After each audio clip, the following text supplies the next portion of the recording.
questions and answers. Welcome to our May 5th live car shopping strategies. My name is Deshone. I'm known as Deshone the Auto Advisor.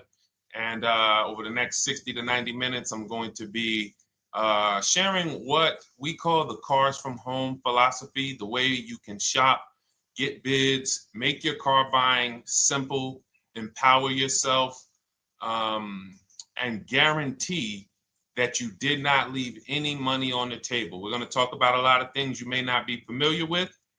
We're going to talk about things you have not heard before. We're going to tear back some mindsets that the car business has programmed in us for their profit.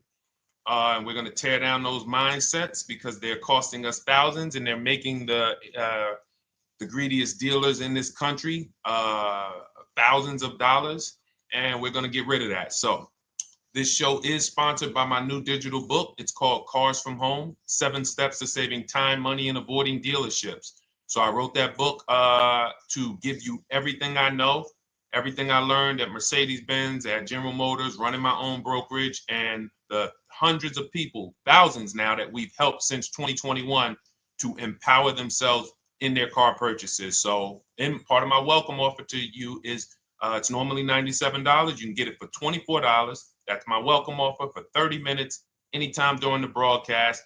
As we go, you can get yours in my TikTok bio, in my Instagram bio, the YouTube comments, and the Facebook comments. It's a 75% off discount as part of my welcome offer for those of you who take action. And you'll have everything we teach here for the rest of your life. And you'll be able to move the same way you're going to hear me move and the way a lot of people I'm going to show you guys are moving. So no questions off limits. Feel free to start typing your questions. We are live on Instagram, TikTok. Hang on. I got Instagram up here. My man Dolan is moderating, so we're going to try to pull in every single one of your questions. Again, this is our May 5th live. We are live. It is Monday, so let's get to the questions. Okay, we got some coming in already on TikTok, Dolan. I see it is what it is. I'm just going to pull that one. I need to do one on shady mechanic shops. You should. If that's your area of expertise, the public needs to know from someone who's an insider what is going on in mechanic shops. I'm sure they get a lot of value. If you guys want, it is what it is to launch a channel teaching people how to avoid shady mechanic sites, type ones in the chat so he can know that he should go ahead and do that. Or she. I can't see if you're a man or woman. But let's get some questions going. Yasoy Tommy, I see you on TikTok.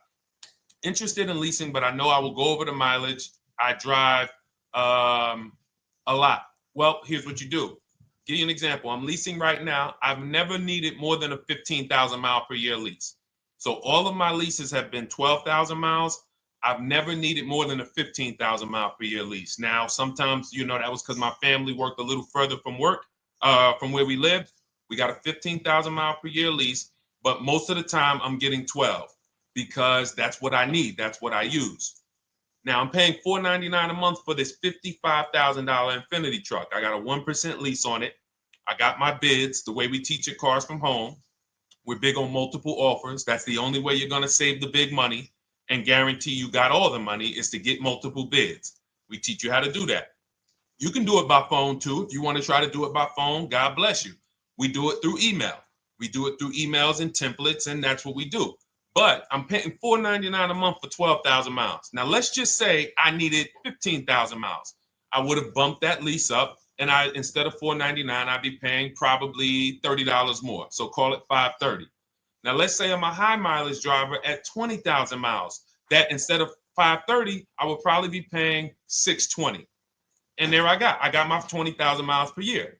So the key is, and this is what you'll hear, people will blame the leases for not understanding that they choose the mileage.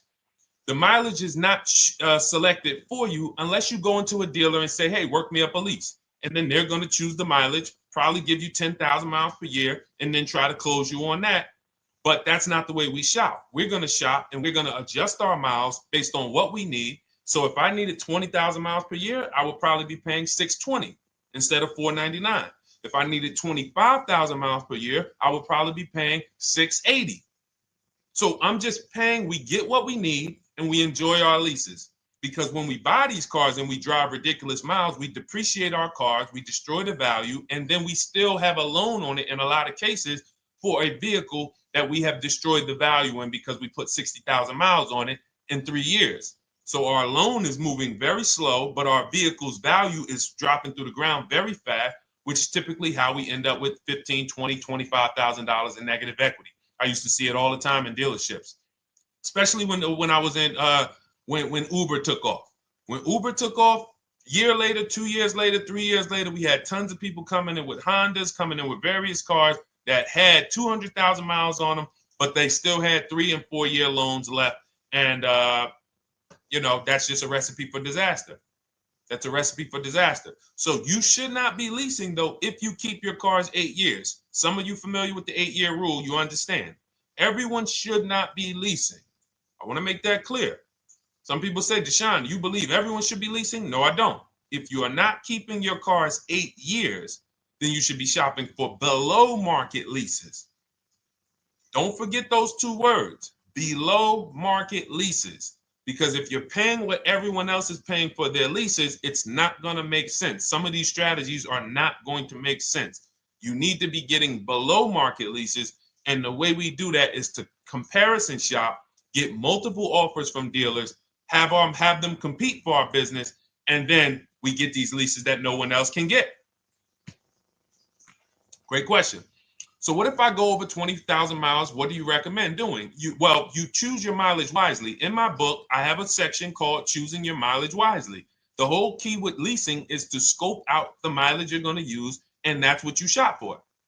If you know you're going to do 25,000 miles that year, you would do 25,000 miles on your lease. But you don't shop this way. We always shop with 12.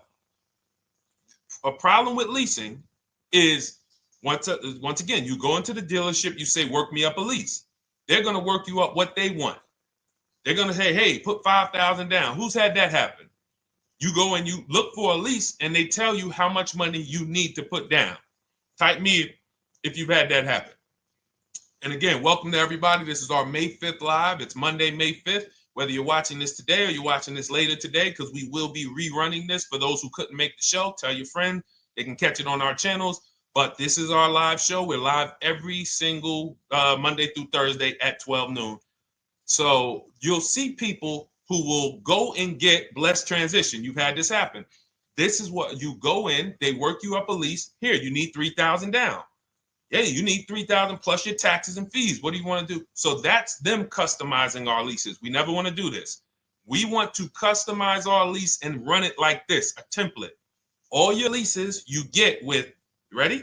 12,000 miles per year. First month's payment only due at signing. That's it. 12,000 miles per year. First month's payment only due at signing. That is how you shop all of your lease offers, because this allows you to now use the 1% rule, which I didn't create. A lot of lease savvy people know about the 1% rule, where your MSRP, I'm going to just show an example of an MSRP, the price on the window sticker. Every lease is going to be brand new, guys, or either close to it. The price on the window sticker is the price we go by, the MSRP, and we're going to divide our monthly payment into the MSRP. And once we get that, the number, that's going to tell us if we got a 1% lease, if we got a 1.5% lease, if we got a 1.8% lease. And what we did was I created the 1.5% rule to know we were overpaying for leases. You don't have value when you lease something over 1.5%. But let's keep it to the point.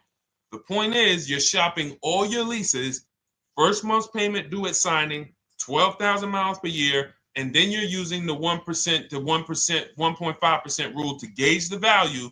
Once you find your best offer, that's when you go and you say, can you please adjust the mileage down to 10,000 because that's all I need, or up to 15,000 or 18,000. You shop your offers with 12. You find your best offer concerning what value is, 1%, 1.2%, 1.4%. You lock that up, and then you tell them, show me what the payment will be with 20,000 miles per year or 15,000 miles per year. That's going to keep you from walking into these 80% dealers which are never going to give you a below market deal.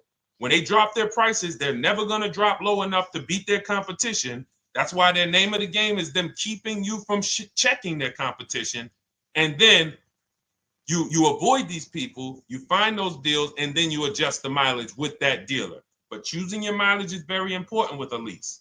And that's why you should take 5 minutes, 10 minutes, tally up your lifestyle over the next 3 years, and you choose your mileage that you need. Great question. Let's go, Dolan.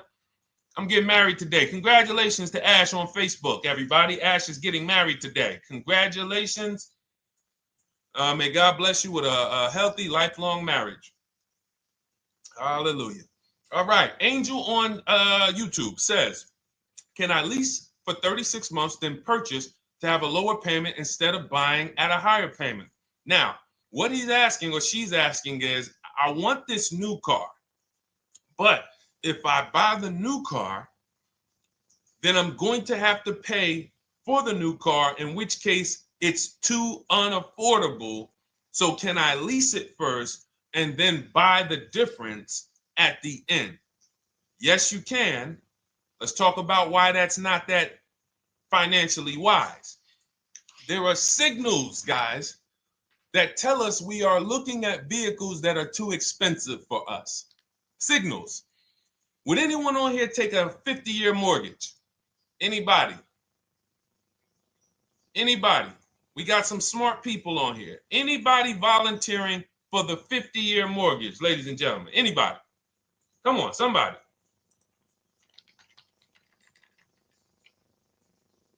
No, why not? Why not? Why is everybody saying no to the 50-year mortgage? Because we know it's ingrained in us that a 50-year mortgage on a house means we can't afford that house, right? Same thing with cars. There's signals. And so when we cannot finance a brand new car and it's affordable, what should we be doing? We should be going to get a pre-owned car. That's what we should be doing. So some of you have the luxury where you could afford both a new version of the car you want, and you can afford a pre-owned version, of course. So you might say, Deshone, I could afford both. I want this car, but I could afford, which one should I get, new or pre-owned?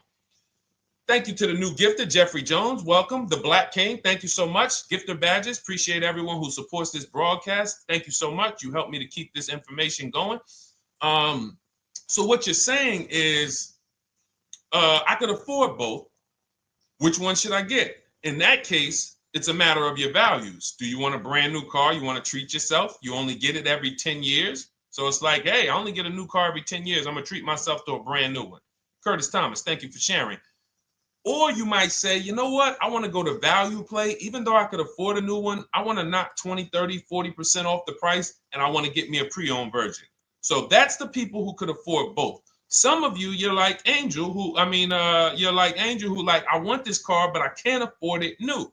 In which case you go pre-owned, because you don't want to lease a car 3 years, even if you get a below market lease deal, great lease payment, turn around and buy the difference, because you're typically going to need a 5 or 6 year loan for the difference. Once you get that 5 or 6 year loan, you add that to your 3 years that you leased the car, and you got 8 to 9 years of payments on the exact same car. 8 to 9 years of payments on the same car. This does not make financial sense to pay that long on a car. This is, you can't reach the reward stage where the car is paid off and you're putting money to the side for maintenance and repairs. You know, you got a paid off car, because the goal with purchasing is to get to that long-term ownership where the car is paid off. I don't owe anything on it. You know, I got a couple $100 I put to the side for maintenance and upkeep, but that's all. That car is paid off. I can keep that thing for 15 years. I can pass it down to my son, my daughter. We got an extra car in the family. That is the value of purchasing. So if you have a payment for 8 years on a car, you don't get to that stage. So that's why before I would ever recommend someone lease and then purchase the balance, I would recommend someone purchase a quality pre-owned car and get it at a below market price. Okay, does that make sense? Okay, everything that we're talking about, guys, is in my new digital book. It's called Cars from Home, 7 Steps to Saving Time, Money, and Avoiding Dealerships. Has everything we teach, because the name of the game is learning how to structure your deals. When should I lease? When should I purchase? And then once you have your structure, getting bids on everything to make sure you don't leave any money on the table. When you get bids on everything, you're never going to lose any money on your trade-in, because you didn't just get one offer on your trade-in, you got bids. You're never going to overpay for your interest rate, because you didn't get one offer on your loan, you got bids. You're never going to overpay for the new car or the used car you're buying, because you didn't get one offer on it, you got bids. And that empowers you to control the transaction. That is what we teach. That's in my new digital book, step by step. You can get your copy for 75% off, normally $97, but it's part of our welcome offer for 30 minutes. You got it in my TikTok bio, Instagram bio, YouTube comments, or the Facebook comments for $24. Okay, enjoy it, use it. All right, let's keep it going. I need to buy a car. I want to know how to buy the advertised new the new SUV vehicle for under $10,000 or even under $20,000. I don't really understand the question. Let me read it again. I need to buy a car, and I want to know how to buy the advertised new vehicle for under $10,000 or even under $20,000. Are you saying that's the discount you're looking for, or are you saying that is my budget? Please let me know. I don't quite understand. Go ahead to the next one, Dolan.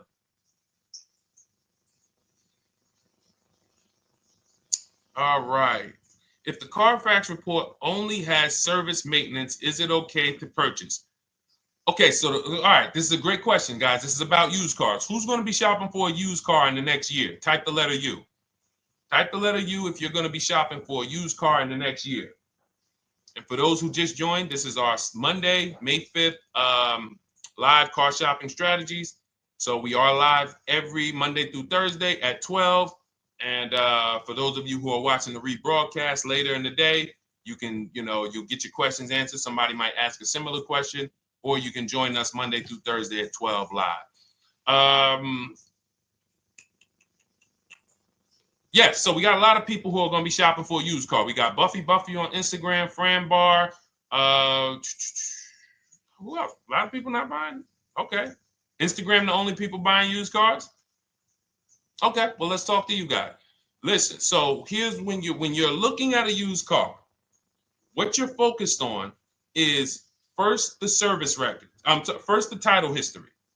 What is the title history? That means, is it a salvage car? Is it a frame damage car? Is it a now, well, let's start first. Where do we find these cars? Let's start there. We're not going to lots. We're not stumbling onto people's lots. That's what they want. We do not want to go through our neighborhoods looking for used cars. Anybody who does not have a used car on a website, they're trying to take advantage of you, because that is unadvertised, that they don't want to be where the competition is. That is not the way we're going to move.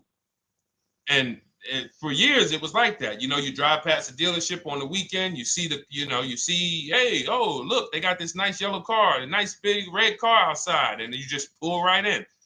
That's 2005 stuff. Now, every used car, we need to be able to compare it to the whole market, which means we need to see it on a website, on a marketplace. So we're opening up, this is called my multiple marketplace strategy. We are opening up, and some of you are going to need a pen if you're going to really, or unless you're going to watch the rebroadcast, because I'm running stuff past you that, you're trying to buy a $30,000, $50,000, $100,000 car.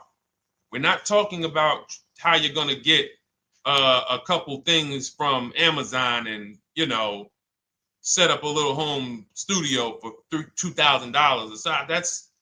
We're talking about the second most expensive purchase most of you are going to make. So it's understand that you're going to need to focus in order to get the most out of what we're talking about. So we're going to go to the marketplaces. The marketplaces are Carvana. They sell their own inventory. CarMax, they sell their own used car inventory. Driveway, they sell their own used car inventory. We're going to go to now dealerships. AutoNation, they sell other people's, they sell their own. They buy and they relist it on their website. But then you have Car Gurus, you have Carfax, you have Kelly's Blue Book, no, not Kelly's Blue Book. You have Auto Trader, Car Gurus. So we're going to all these marketplaces, we open them right up in one tab. So now what we're doing is we're putting in our criteria, and what we want to do, we want to go 100 miles out. Even if you're not willing to drive 100 miles out, you want to see what the whole market looks like within 100 miles.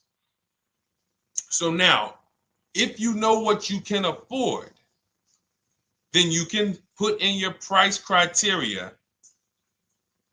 I have a tool that I created. It's called the Perfect Budget Calculator. Some people who have my book, you've used it, where you put in your down payment preferred, you put in your interest rate, you put in any equity from your old car, and it tells you, because what you tend to miss is the fees. That's what you tend to miss. So if you're not using this calculator that we created, you want to add another $2,000 or so, because you got to factor in the fees in that budget. Some of you go out and say, man, I think I could afford $30,000. Then when you find your car, they bump you up to $33,000 because you didn't factor in the taxes and fees. So this calculator does it for you in my book, and everything we use the Perfect Budget Calculator. But if you're not using it, just estimate another, a little higher. Now you put all of that into the marketplaces. Now you're looking for what the inventory is. Now, here's the reason why you must open up all these marketplaces. First reason, they have different cars on them. Carvana and CarMax has different cars than Car Gurus, Cars.com, Auto Trader. There's different cars on them. Another reason we need to open it up is because sometimes you'll see one car here on Car Gurus for $31,000, and then you'll see that on Auto Trader they marked it down $2,000. It's $29,000. And you're like, wait, why the heck is it lower? This is the same car. Well, it could be because this marketplace got the notification first to lower the price, and maybe this one takes a little longer to see that, oh, maybe that takes 24 hours before their updates take effect. So that's why you want to open up all these marketplaces. Now you're narrowing this down first based on your color choices, what options you want, your models, and now we're starting to narrow this thing down. So we're narrowing it down. Now we start to look at the history of these cars. This is the best way to start narrowing down your used car search. Let's now dive into the history. I need the Carfax. Now, some of these websites will give you a free Carfax. Some of them will try to make you buy a Carfax. Now, I'm going to give you one of the secret strategies that we've been using for years in my book, and I'll tell you it right now. It is how we get free Carfaxes, because when we get to most vehicles, you guys, for those of you who are just meeting me, I worked in Mercedes-Benz for 5 years and General Motors for 5 years, and I ran my own brokerage. I started it in 2016, and I ran that while I worked at the car dealership.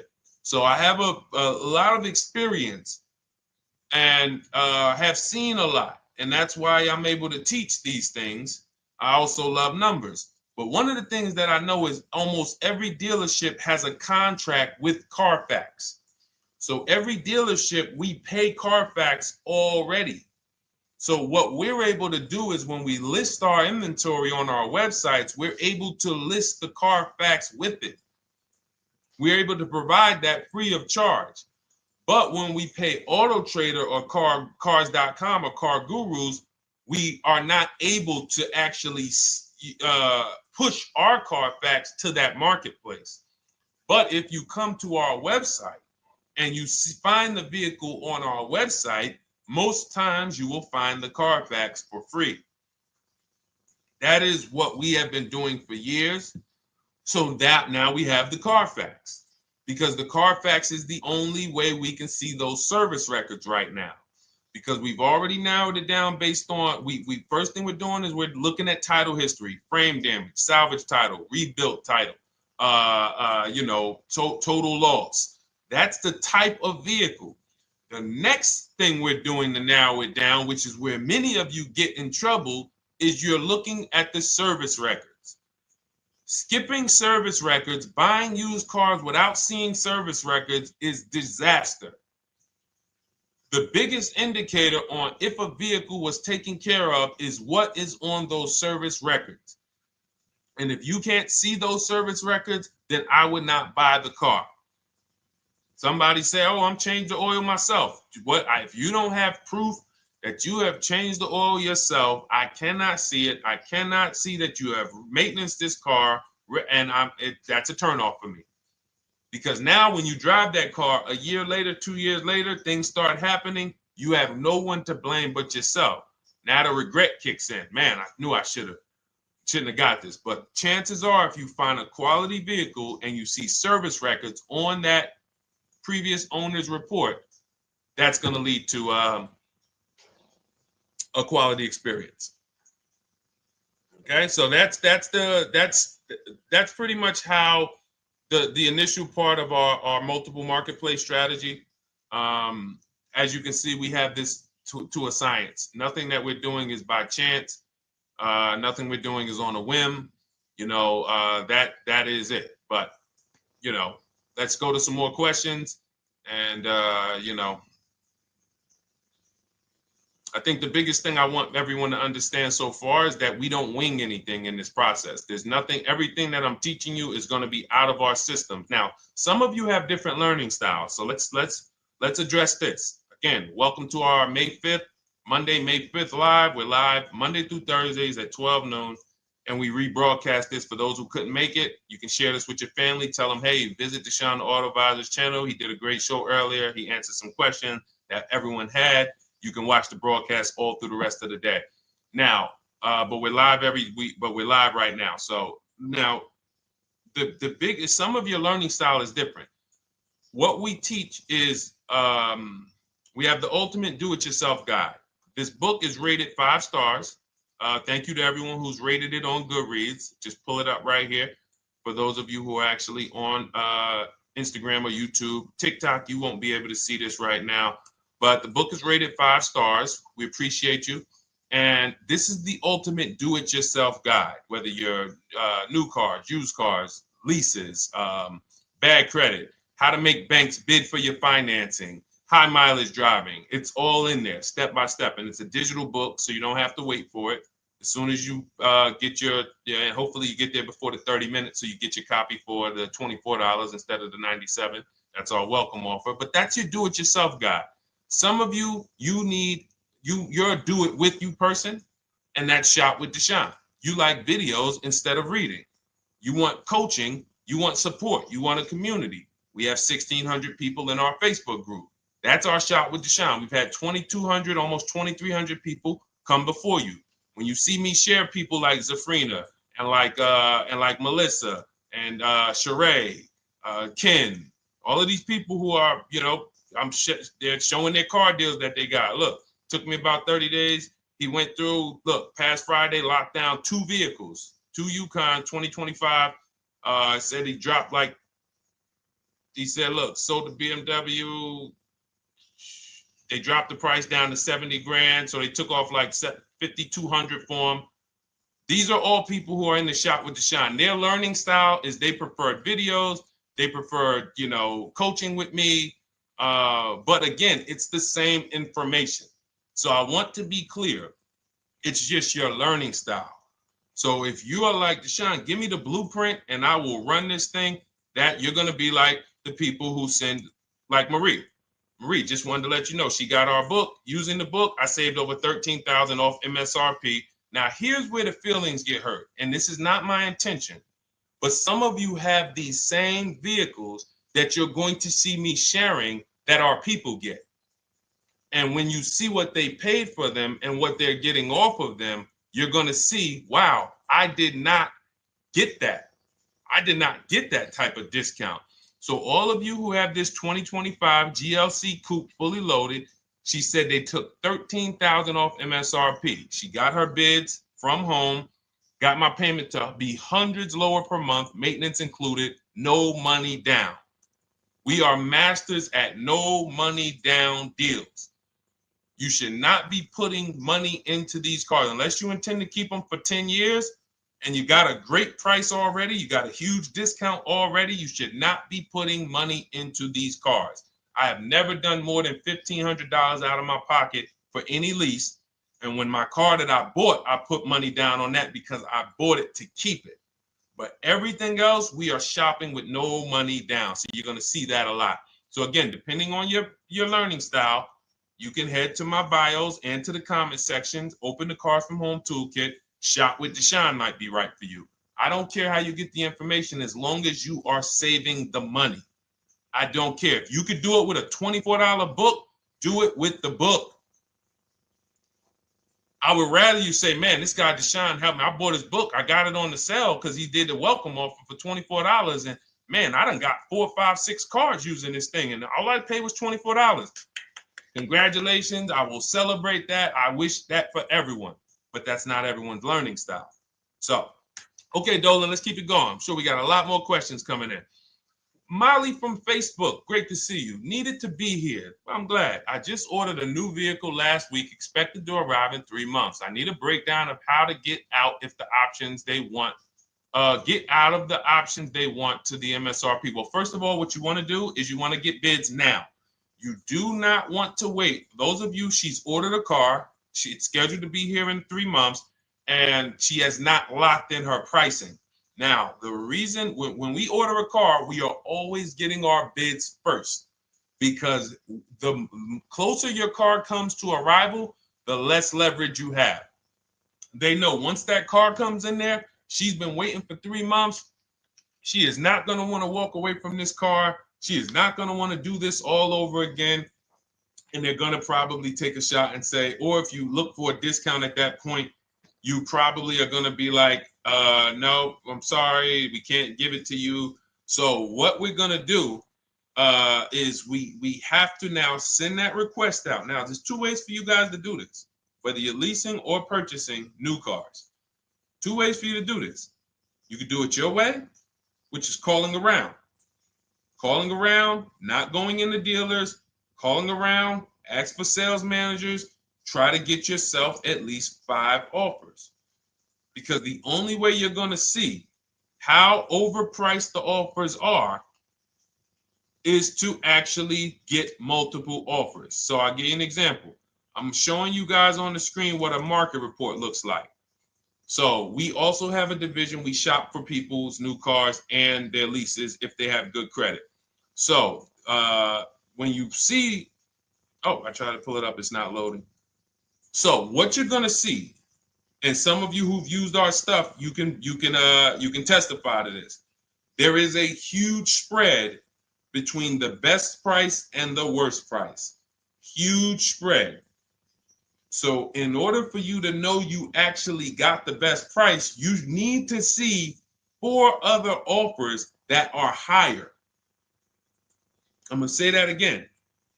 Thank you to all the gifters on TikTok. Thank you, Jeffrey Jones. Appreciate it.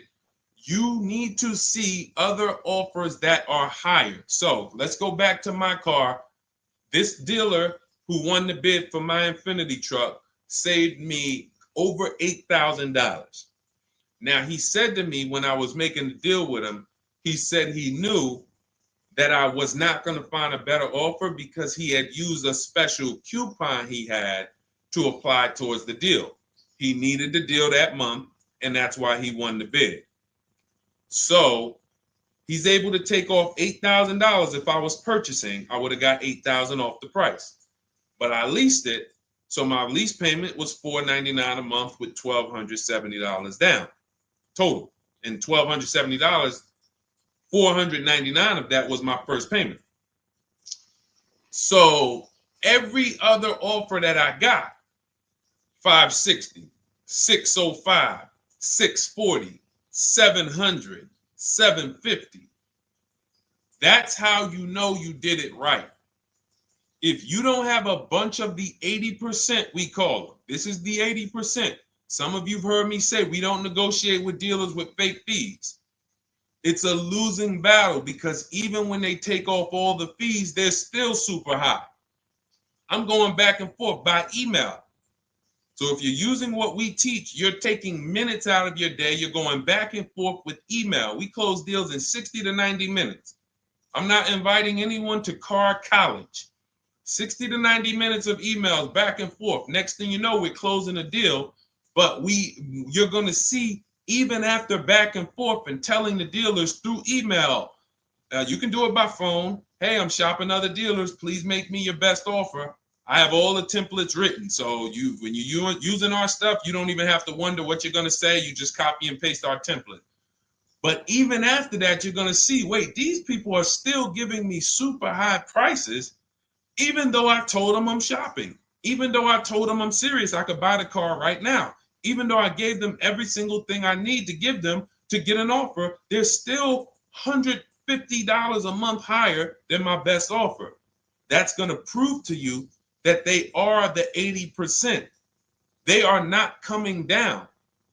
When they say this is our best deal to their customers walking inside, they're not lying. It is their best deal. It is not the best deal.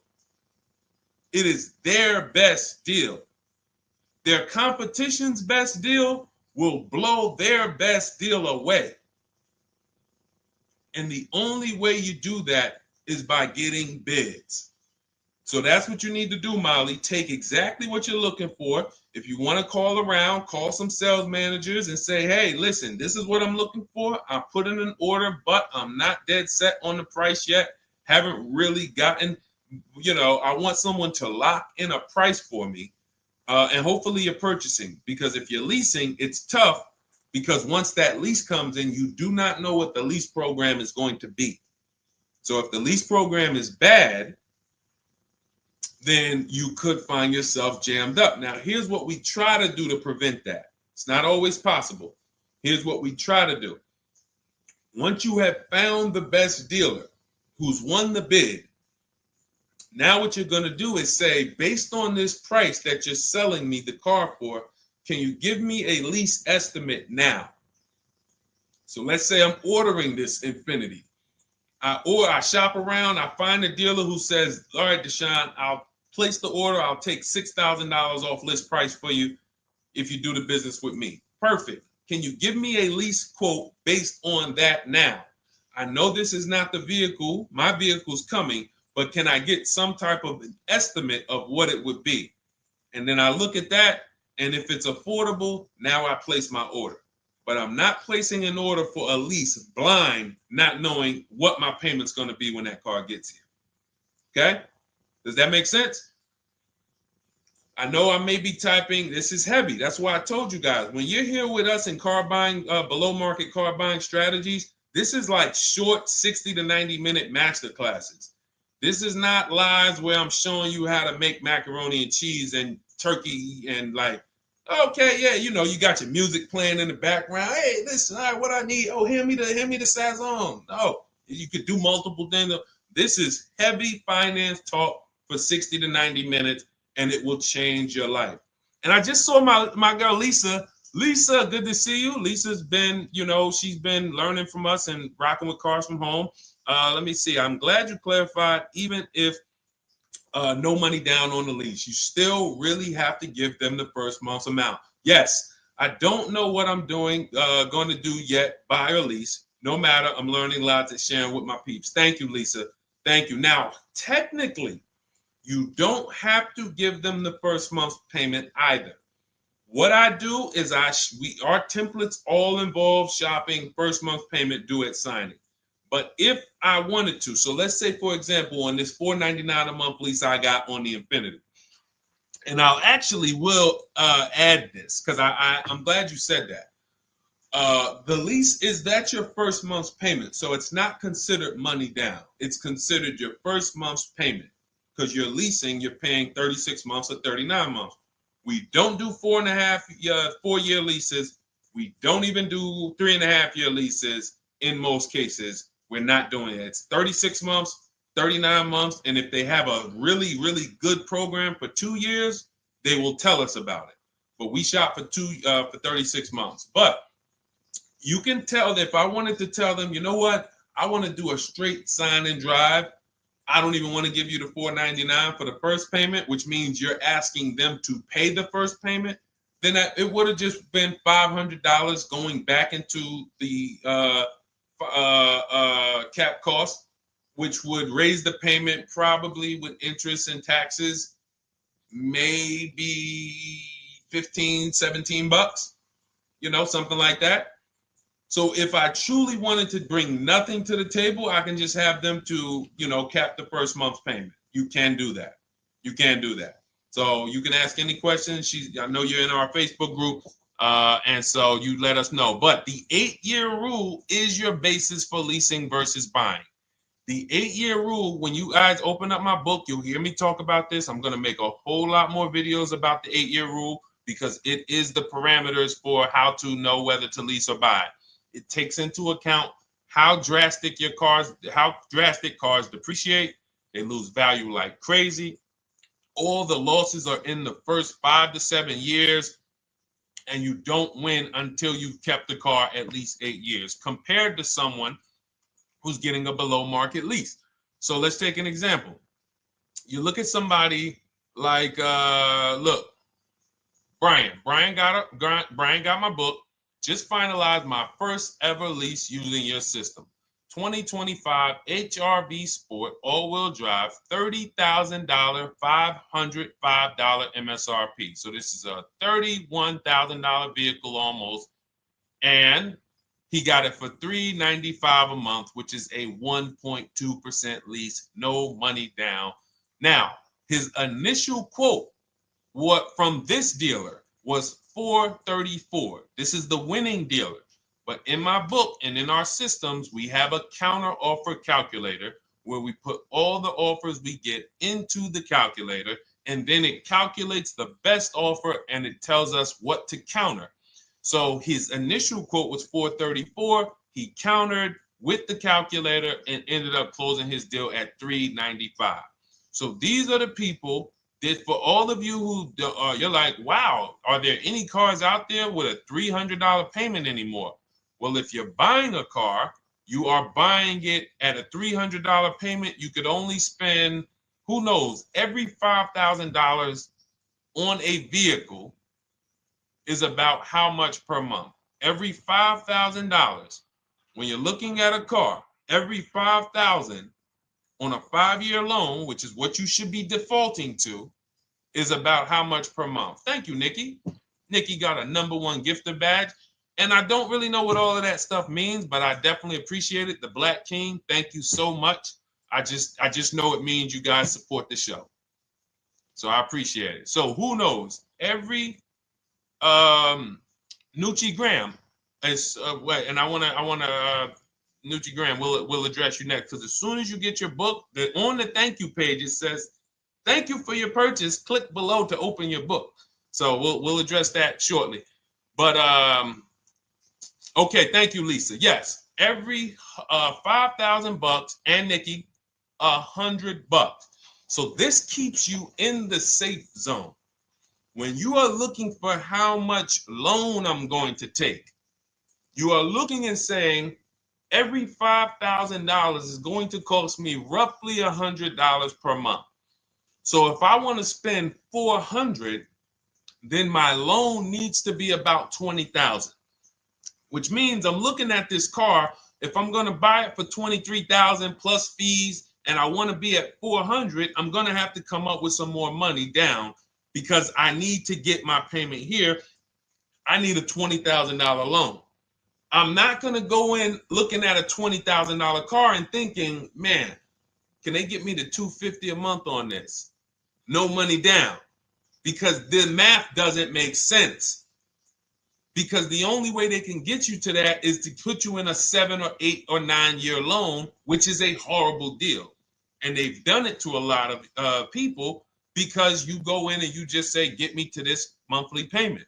And they're like, well, you didn't say how long. You come in later, hey, man, my loan is, I remember, man, a guy called me, and this is, unfortunately, people are not trained to look at how long their loan is. Early in my career, I think I was still with General Motors, and a guy came in and he had some vehicle, And he was like, you know, D, could you look at this, man, and tell me, because I don't, you know, I'm trying to get out this thing, man. They telling me I can't get out of it now. That's a recipe. You bury yourself when you make these types of moves. They're saying I can't get out. I looked at his contract. It was a 96-month loan. 96-month loan. So he's in a 96-month loan at a high payment. He's going nowhere. And what it came from is him going in and saying, hey, get me to this payment. My payment's affordable, but how long is the payment? That determines what you're paying for the car. So when we say, yo, are there $300 payments out there? I'm showing you. Leasing, there's cars you can drive 30,000 miles, $30,000 cars, beautiful vehicles, payments in the threes when you're shopping and getting bids, and you're finding vehicles with great lease deals. At the same time, on a pre-owned car, that's only going to get you under 20 grand, between 15 and 20 grand. So it's about getting the most for your money. And getting the most for your money, you must take into account the 8-year rule.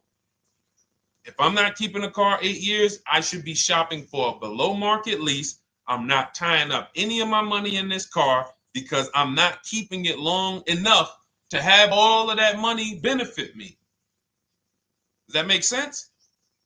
Type ones if that makes sense. Type dollar signs if that makes sense, because this is about money. If I'm not keeping the car 8 years, then all the money I'm going to tie up in the car to pay for it, to pay off the loan, to do the maintenance, to change the tires, to change the brakes, to change the oil, to change the brake fluid, the transmission, all of the money I'm putting in that car, just normal maintenance. I didn't say anything broke. Normal maintenance over 7 years. I'm not going to keep the car long enough to have that make sense. Whereas had I leased, I'm just below market leases. I'm just literally paying cents on the dollar, changing my oil. Most of the times I'm out the car before I need brakes, unless some of you are driving 15,000 mile a year leases, and then sometimes you will replace the brake, but it still does not compare to the cost of purchasing. And you know, throughout the show, I'm gonna show a lot more lease deals and a lot more discounts. But the reason why I show you guys the lease deals is because the money doesn't lie. Unless you're just hell bent on paying more, the money does not lie. You can't compare when I was, you know, I'm driving $40,000 cars, my payments have a 3 in front of them, and my friends are driving $20,000 cars and their payments have a 3 in front of them. And those cars are used, need maintenance, you know, warranties done ran out after 4 years. I'm over here driving brand new cars, problem free, and they're paying the same amount or more than me, and they're driving inferior products. And then once they really get tired of the car, they go ahead and they trade it in and they start the process all over again. So it's bad financial advice that the car business never trained on, and they just love for people to be ignorant. But we're not going to be ignorant here. All right, Dolan, let's keep it going. By the way, all of you who just joined, this is our Monday, May 5th live. We are live every Monday through Thursday at noon. So for those of you who may be watching the rebroadcast, we rebroadcast the show all through the day. So for those who missed the show, you can either, you know, or some of you want to tell your friends, oh, hey, you're shopping for a car, go watch this show. And we'll rebroadcast this show all through the day.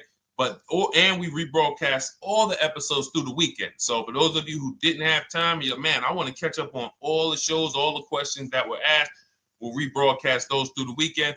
But we are live every Monday through Thursday between 12 and usually 1:30. You can have your friends and family tap in. You can bring your questions, and we try to get to as many as we can. All right, Dolan, let's keep it moving. Let's get to some more. What are the companies for loans? Well, there's a lot of them. First thing you want to do is, so we teach something called the bank bidding war. This is a question, because here's my question to you guys. Where do you get your car loans from? Here's my question to you. And I'm going to tell you how we should change the answer, because I know what some of your answers are going to be.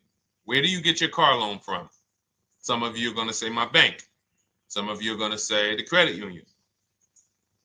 Some of you are going to say the dealership. But all of those are not the answers we want to go with anymore. Here's the answer. You got it, Nikki. I love Nikki. Whoever gives me the best rate. That is going to be the answer moving forward. If you're using what we're teaching, that's your answer. Whoever gives me the best rate. What, in other words, whoever wins the bid.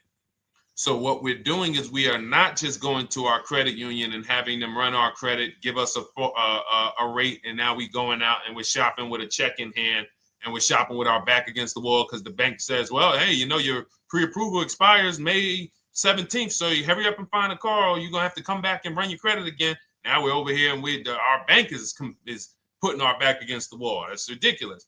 So what we do is we use what you should do is you should look at the average interest rate.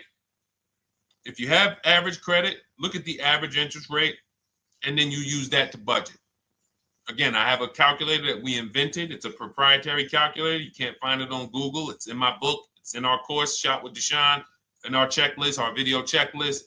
This is stuff that, again, we don't, if you notice stuff that I teach, it's not anywhere. Deshone, why can't I find an 8-year rule on YouTube? It's because it's Cars from Home. We created it. I can't find the 1.5% rule. No one else teaches that because it's our intellectual property. We created it. I don't mind people saying it, but they need to understand we didn't find this stuff. We created the stuff. So calculators, we invented them. So this calculator you take this interest rate, but even if you want to use a standard payment estimator calculator, you can take just what I said. Remember, add a little bit more for the fees, because that's what you're not taking into account. The fees, the taxes, and that's where we get in trouble. My calculator, our perfect budget calculator, does that for you. So now you want to look at the average interest rate. Type in average rates for cars. Use that for your budget, just so you can know about how much car I can go and get. So between what I told you about the 5,000 being $100 a month, and that last part about, adding a little bit more and using the average interest rate, you should have a good gauge on a range of car to go and shop for. Now, once you now shop your market, whether you're shopping new or whether you're shopping pre-owned, once you find no one's touched your credit till now. No one has touched your credit with a hard pull, especially not.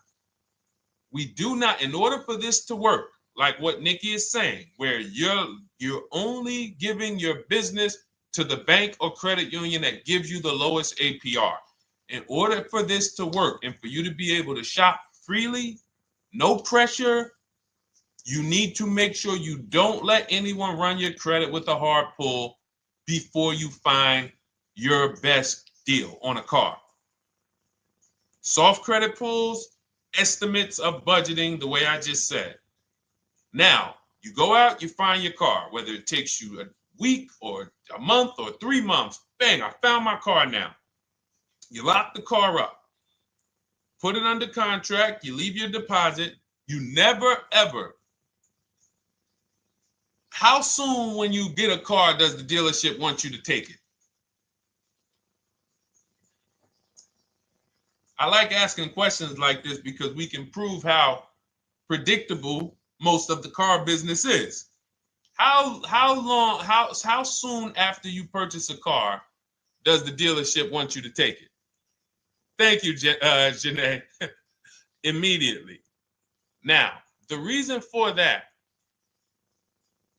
is, there's various reasons. There's various reasons. Right then and there, Molly, yes. But what I want you guys to focus on is what you lose by taking it right then and there. You lose the ability to shop the interest rates.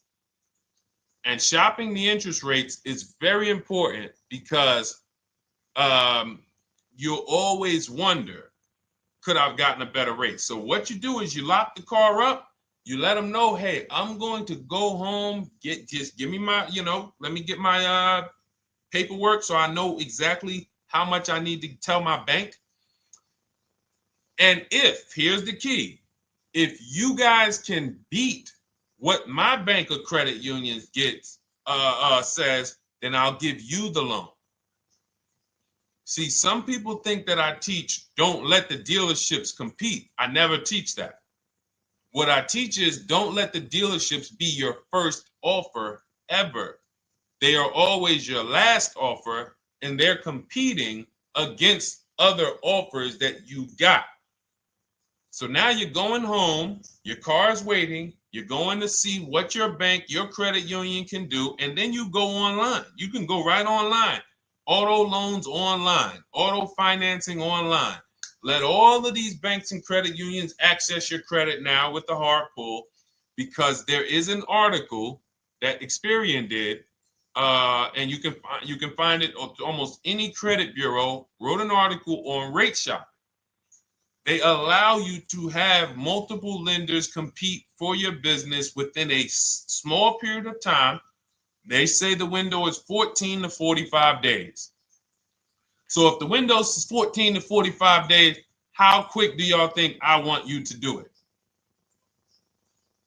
If the window says, because that's a big window, as long as you shop within that window, at the end, those multiple inquiries will have the same weight on your score as one inquiry, because it looks as if you were shopping and you were doing your due diligence. Thank you, Greg, Sheila, with these gifter badges. I don't know. It's like a nice. I appreciate it, Glendale. Thank you.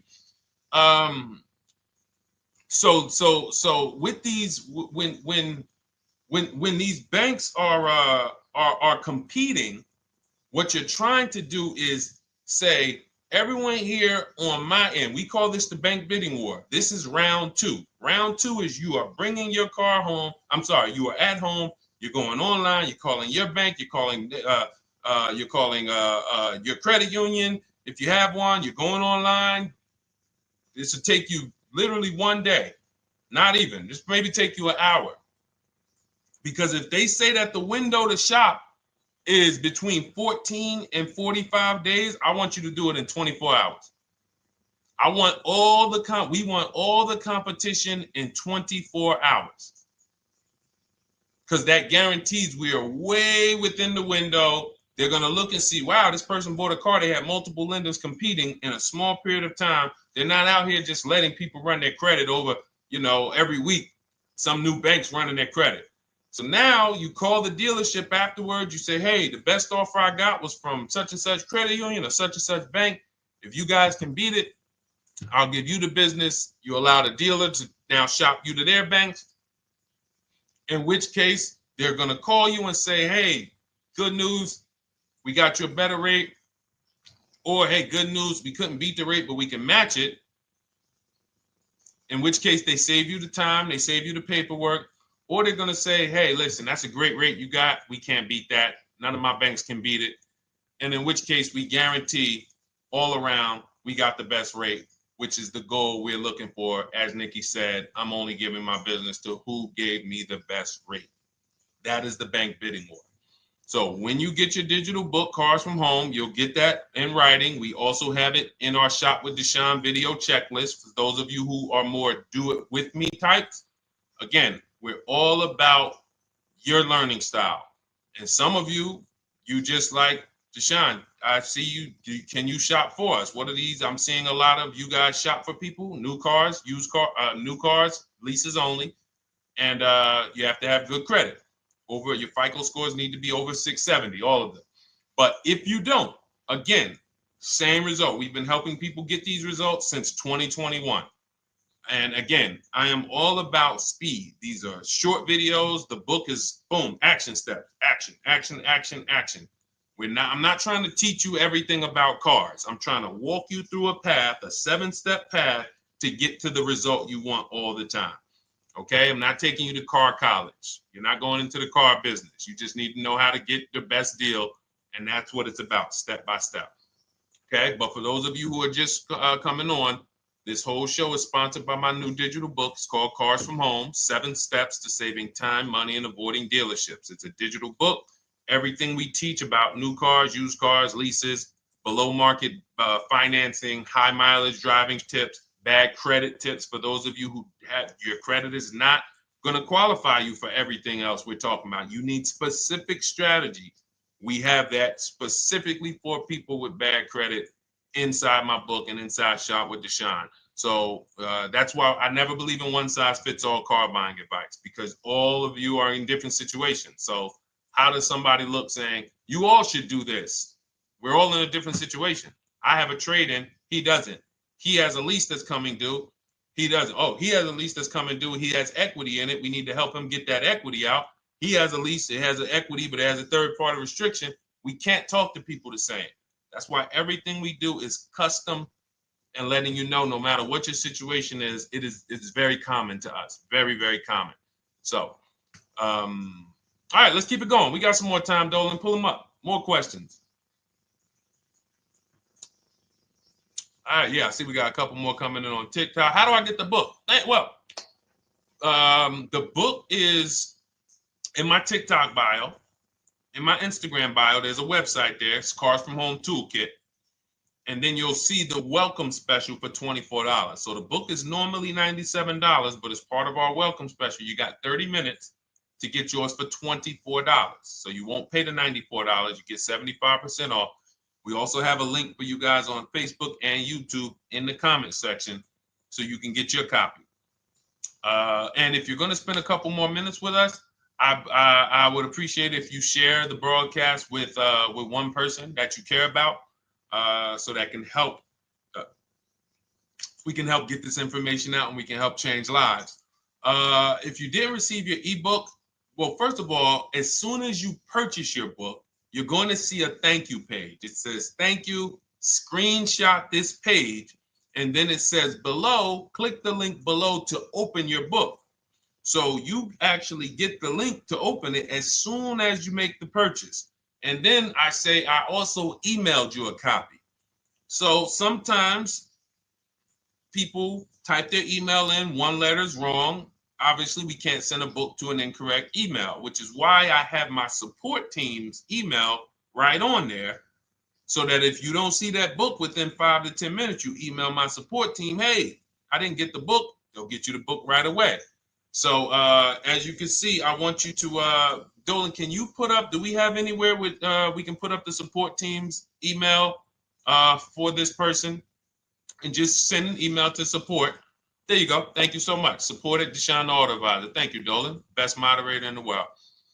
All right, so shoot them an email. Just let them know. Give them your first and last name, and they'll check the record, make sure that we have a purchase from you, and they'll send you your book right away so you can dig right into it. Okay? All right, let's keep it. We work with clients all around the country. What I'll start doing, I wanted to bring some on here today, but I can't load them up. The system is showing an error. So I got a lot of people. I always bring tests. I always like to show results. So, you know, I'm a results person. So you'll see a lot of people that I share. Brian, who has our book, and, you know, his lease, Marie with her $13,000 off. All of these people made deals from home. They were not in a dealership negotiating this. You got, look, Frank, I bought your book, used your system, and just closed my deal and have positive results to report. I love when y'all email me, by the way. Like, please continue to do this. A caveat is I wanted a just released 2026 Genesis G70 Advanced, and there are no incentives. I could have gotten incentives on the 2025. However, I wanted the 2026, and I was willing to pay. So even with high demand cars, even with cars that are rare, this is the situation. I reached out to 20 dealers and I received 9 offers for 36 months, 12,000 miles on a $58,000 MSRP. The initial offers range from $1049 to $901 with everything in between. I counter offered using the calculator that we have and closed the deal at $815 on a $58,000 MSRP. That's a 1.4% deal. Now, mind you, that on a vehicle on a 2026 with no incentives, which means every bit of that was the dealer taking off money for him. He probably had to get at least $5-6 grand off to have that deal come in the 8s, when other dealers were quoting him 9 up to 10 and, you know, mid $1,000 range. So, you know, but so I show the book testimonials. I show my Shop with Deshone testimonials. But I want to start bringing these market reports so you guys could actually see that's our team shopping all around the country. And that allows us to stay, we're able to just stay on top of the market, like from state to state. It proves like this stuff is not, oh, if you're in New Jersey, the deals are better. Hey, if you're in Florida, the deals are better. If it's California, we don't have deals out here. All of this stuff is not true. And thank God we have people using the Cars from Home systems, be it by book or be it by our video checklist, or be it us shopping for people all around the country where we can tell you beyond a shadow of a doubt. I can show you market reports from Texas, from Oklahoma, from South Dakota. We did a deal for a Mazda, a South Dakota deal, Nebraska, California, Florida, Georgia. We're shopping for people all around the country. And there's great deals everywhere in the country when you know how to make dealers bid. Because you're always going to find that 20% dealer who just wants to beat their competition. They're the best in the region. And you got to go out to find them. You got to have a system to find them. Because most of the dealers are not them. Most of the dealers are the 80%. That's just the way it works. It's a numbers game. And the 80% are very expensive. And when you walk into the 80%, they'll go down. You're like, oh man, all right, can you take off? Can you get me down? Like, yeah, man, you're like $150 a month higher than where I could be, my max. And they go back and forth. They're like, man, I could take off $50 a month. Ah, man, that's the best you could do. And then next thing you know, you get down to 100. Yeah, all right, we'll take off $100 a month. And you're like, all right, I guess I'll take that. You don't realize that a 20% dealer, not only were they nowhere near your max budget, they were $100 less than your max. You're talking to the 80%. The 80%, when they come down, they're still here. The 20% are here. So you're over here with an 80% dealer walking into these dealers. 8 out of 10 dealers over here are 80% dealers. So y'all talking them down like this, and y'all thinking we winning. Oh, I talked them down to this. Meanwhile, the 20% dealers are here. 20% dealers will launch a bid. We gotta cut. Oh man, if this thing wasn't broken, tomorrow's show, I'm gonna bring on a lot more market reports. We got dealers who come right out. We getting offers 700, 790, 820. Dealer come right out 650. Boom, blow everybody away. Like, oh, let's go. We got a winner. Looks like we got a winner here. That's it. And then it becomes fun. As you can see, this is fun for us. When you change the way we shop, you shop and you start to you're going to be the prize. You're going to be the prize. So anyway, let's keep it moving. For those of you who have gotten your book, I look forward to you using it, empowering yourself, having these same results. For those who didn't know about the book, it is a digital book. You can get your copy for 75% off for 30 minutes in my TikTok bio, my Instagram bio, the YouTube comments, and the Facebook comment. And for those of you who've been on and you still don't quite trust us, you want to get started with maybe some free advice, go grab our cheat sheets. We have our free cheat sheets in my Cars from Home toolkit, totally free. Test us. Look at the cheat sheets, look at the strategies, look at the emails I'm going to send, guiding. Like I don't play around. So if you want to just say, test out, let me hear some free advice, start with our cheat sheets. All right. Yes, I'd actually answered that when I read that comment, Dolan, on TikTok about do we work with clients in New Jersey and New York? Well, yes. When it comes to shopping done for you, if you open the Cars from Home toolkit and you're like, Deshone, I just want to relax at home. You guys go shop the market for me. If you have good credit, FICO scores over 670, and you have and you're shopping for a new car or a lease, you can book a call with us and we can see if we can help you. Book a 10-minute call. It's free. And we can see if we can help you. Is it best to lease a car if you're currently underwater? Ooh, if I was underwater right now, let's just say I have 15,000 negative equity. I made a bad deal during the pandemic. I'm upside down and I'm like, man, I got to get out of this car. But and first of all, I know I should be leasing because now we know the 8-year rule. The 8-year rule says if we're not buying our cars to keep them at least 8 years, we should be shopping for below market leases. We're going to pay a lot less money. Below market leases, not normal leases. Very important. So what I'm going to do is I'm going to actually right now look for an electric vehicle that I could lease because some electric vehicles right now, we're getting under 1%. We're getting 0.88% leases. We're getting 0.79% leases, because if you do your bidding, you're going to see. Now, again, if you want to call around for your multiple offers, you can do that. I'd rather you call around than to do what you've been doing. I'd rather you, with your new cars and your leases, call around before you walk. That's better than what you've been doing. But if you're like, Deshone, I don't want to talk. I don't want to wonder what I'm going to say. I just want to copy and paste. That's the Cars from Home way. Either way, you get your 5 offers, and you're going to see now, my best offer on this $40,000 electric car might be $320 a month.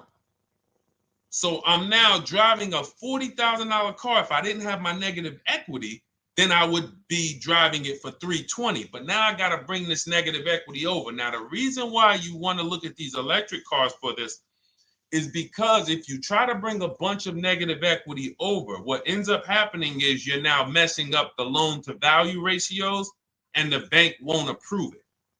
So you might go in and look at a $40,000 car, and now you bring this 15 grand of negative equity, and the bank is saying, we're not going to loan $55,000 on a $40,000 car. We're not doing that. So that's when they'll say, some of you may have heard this before, you have to put money down.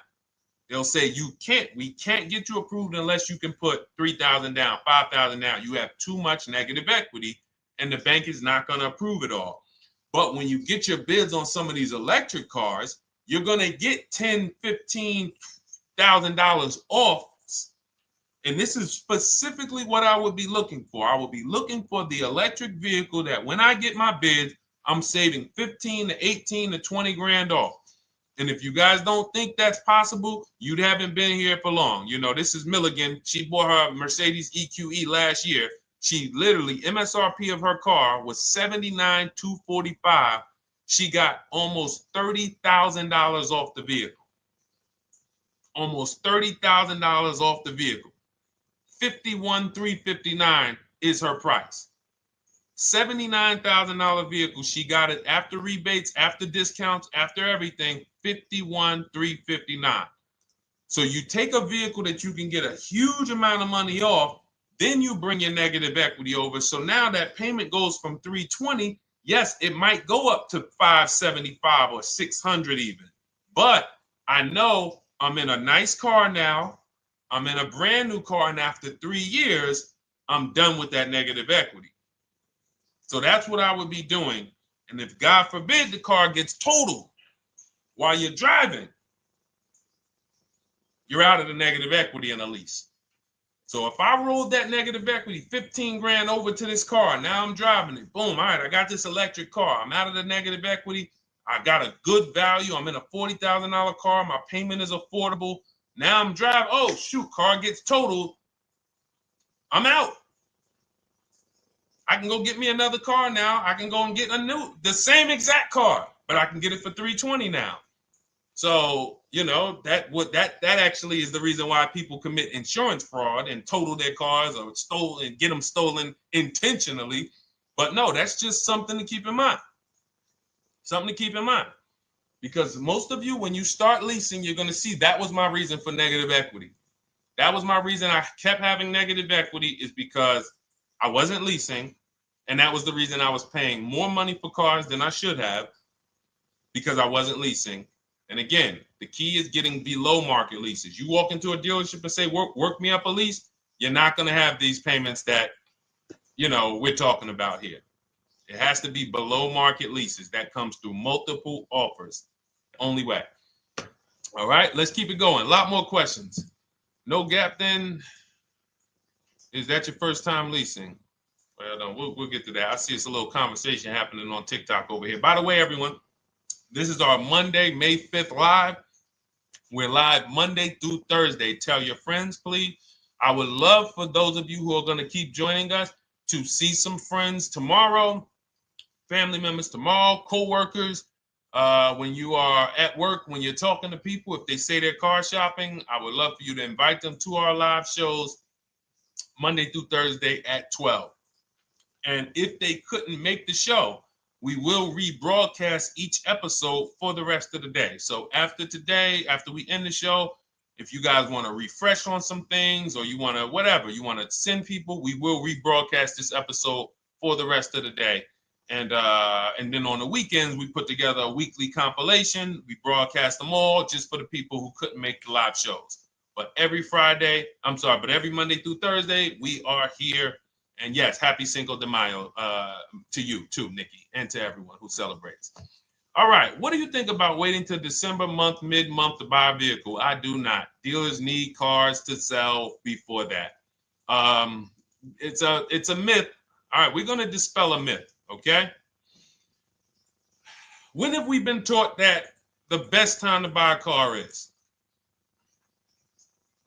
Thank you to everyone running up the likes on TikTok. We're at 3,400 likes. Every time you hear something you like, you double tap the screen. That makes a big difference. It sends a message to TikTok that we're doing something good over here. Okay, end of the month. Yes, sweet now. End of the month. So we're gonna peel, like I told you guys when we started the broadcast, right? We are gonna, yes, Molly, last day of the month, right? So this is what we have been taught. Last day of the month, come on in. That's where your deals are, right? Let's look at this logically. As a former car salesperson, the times where where I saw the dealer or myself being the most desperate was the times where we did not have a lot of customers. Sometimes you look up, it's the 10th of the month. They call us into a sales meeting. They say, hey, guys, we got to sell 200 new cars this month. We are only at 40. We are way behind. We are tracking way behind. Call anyone you know who's a real customer. We are entertaining every reasonable offer. Now, you've been taught there's a group of people that we know are coming at the end of the month. There's a group of people that we know that last weekend they're going to rush. But there's no desperation there from us because we know they're coming. So we look and say, I'm much more desperate at various times throughout the month than I will be at the end of the month. Because think about it. Every time you go into the dealership at the end of the month, is it dead or busy? You go into the dealership most of the time at the end of the month, is it dead or busy?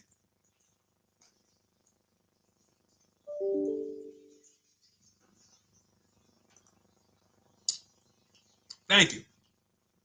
It's a zoo. It's a zoo. Customers everywhere. That means all the car salesmen are not worried about making a deal. In fact, they're looking at you and saying, hey, Molly, thank you. Listen, I know you, look, I know the payment's $780 a month. I know you said you wanted to be at $499, but, we've been going back and forth. Can you work your way up, get closer to the $780? Because they know now we can take a shot. Because we have some other customers behind you, Molly. Did you see the people walking out? These people just walked out. They're mad. We don't have enough salesmen here. We got people waiting 40 minutes to speak with somebody. Do you think you're getting the best deal when that's the energy? Yes or no? Let's just be honest here. See, you might forget some of the lessons that we teach if you don't have our books and if you're not in our video checklist and coaching. You might forget some of the lessons, but hopefully you won't forget the stories. So you walk in the dealership at the end of the month, the place is a zoo. It's people everywhere. They're ringing bells. They got the big clown, donuts around. Hey, you want a donut? Do we think there's desperation? Thank you, Sheila. Thank you, Molly. There's no desperation here. And they don't magically wait till the end of every month to hit their numbers. Some dealers hit their numbers at the 25th of the month. Numbers are hit. We still got people coming in end of the month. So What we want to do to answer the question is we want to be positioned. What I like you to do, for those of you who are in an emergency situation, you need a car in a week, in 2 weeks, that's fine. Everything we teach can guide you. We've had people who got their cars in 3 days. Like that's not something that is let's see. This is my second go around, much easier, more relaxing experience. Calculator definitely helps. Turned in my CRV, got a 2022 Marcus, some dealers wouldn't do. Somebody, I wanted to read you somebody who got their car in like 3 days, 5 days. That's normal. Again, like I said, we're not taking you to car college here. Like you know, our step-by-step programs can get you to your cars in less than a week, 90 minutes. But you don't want all your car shopping to be emergencies, because here's where you want to be. You want to be able to say no for up to 3 months. Reason is, there's a group of people that walk into the dealerships. They're there right now. They're desperate. They're giving off desperate energy. They can't say no. They back themselves into a corner for whatever reason. If their leases are up, maybe they don't know you can get an extension. If your lease is up this month, you can call. You can get yourself an extension for 1 month. Some leases will be extended up to 3 months, up to 6 months. Those of you who have cars and you're like, Deshone, I'm shopping for a new car, but I don't need it. I just, my car still got some life to it, but, I want to look for something new. This is a position of power to be in. This is where you want to be. You want to be able to say to yourself, all right, let me look at the offers this month in May. All right, I'm going to follow up next month because the offers change. The used car market changes. The lease prices change. The dealer desperation, it changes. I'm not letting tariffs push me into doing something and making a bad deal. I'm not doing it. I'm not worried about tariffs coming, because there's going to be deals no matter what. If the prices of the new cars go up, what happens to the prices of our used cars that we're going to be selling? See, that's how we really won during COVID. Some people who've been with me since 2021, that's how we were winning. My man John Shaw, he was one of the first people. David Isaacs came in, got his BMW. Yes, the lease prices were slightly higher back then. We were still getting under 1.5. We were still getting 1.4. John got a 1.2 on a Jeep Wrangler, but we were selling our old cars for 8, 10, 12 grand more than they would be worth today. So even if the new car market goes up, we know how to maximize the prices of the cars we're getting rid of, and we're going to offset it. So we want to position ourselves to be able to say no. That is the strength. That's the leverage where we can say, you know what? All right, I'm going to follow up next month. Now we're telling the dealers right up front, hey, call me. I'm good between now and June 18th. I'm good between now and July 20th. So now what those dealers say is, okay, this is a serious customer. By the way, we have all this in templates in my book. You fill out the template, you fill in, here's the day you can buy a car. This is your deadline. When we blast it out, these are things you can call dealers and you can tell them, hey, I'm good between now and anytime before the summer. Call me if you get a black one with the red seats and this package in it. If you want to call around, you want to do it that way, you could do that. But what you're letting them know is, call me when you want to make a deal. I can make a deal today. Let me see the numbers today. Great. All right. If sometimes you'll see that a car is a little bit out of the range we want it to be in, you might say, man, I'm looking for it to be around, 505. This thing's coming in about 550. Okay, maybe I'll check next month, see if the program gets better. You might say, all right, dealers are saying to some of you shopping for cars that maybe every dealer is not going to have it. When you reach out to the dealers, only 5, 6 dealers have it. But they say, hey, I got something coming in May. I got something coming end of May, June. Is that good for you? See, they're desperate customers. They can't say yes to that because they back themselves into a corner. But you guys now operating with a 90-day shopping cycle. If a deal comes today, I'm jumping on it. But if you got something coming next month, I'm jumping on that. Call me when you're desperate. Call me when y'all have that meeting. Hey guys, we're way behind. Listen, we need a deal. I'll take any deal right now. Hey, is that person that Sheila McCauley, you know, that last month, her number, we couldn't make that deal last month. Did she get a call yet? Hey Sheila, did you get a call yet? No, I'm still waiting. Okay, great. We can get to your number now. Perfect. Thank you.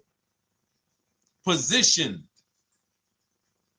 So we want you to be positioned when you use what we teach, whether it's the Cars from Home digital book, whether it's the Shop with Deshone. For those of you who are like, Deshone, let's do this together. I want the checklist videos. I want coaching. I want to be able to pop into the Facebook group, ask around. We can't give you that for $24. No author can give you the support. I got tons of books. There to Be a Man, In His Steps, Tony Robbins' book. None of these authors can give me support for the price I paid for their book. That just can't happen. But some of you are like, you know what? This is a big investment. I want to make sure I have access to, you know, systems for life. That's the Shop with Deshone done for you video checklist. And then you got coaching direct with me in our Zoom calls every first and third Wednesday. Twice a month we do. And then we got our private Facebook group with 1,600 people. And then some of them are sharp as me. I'm telling you, let's look at, you know, y'all know I brag about Rosalie. If you like Rosalie, if girl got 4 cars in within a year, you know. Her first car was the Infinity. She got her Infinity truck. And I was sharing her a lot last year when she got her Infinity QX60, but she recently shared that she got 3 vehicles. And hold on, where is she at? I just had her up. So this is the people that's in the group. Like, look, 3 vehicles. Big shout out to Deshone the Auto Advisor for making these incredible deals happen. 3 new leases for my sons with only first month's payment down. She got a Nissan Rogue, almost $37,000 vehicle, $399 a month, no money down. Mazda CX-30 Sport, $28,000 vehicle, $28,300, $339 a month. That's a 1.2% lease. And she got a Mazda CX-50 Premium Plus, $40,400 vehicle, $420 a month. 2 1% leases and a 1.2% lease. And the cherry on top, she says, I sold 2 leases. Some of you don't even know you could sell a lease. She said, I sold 2 leases.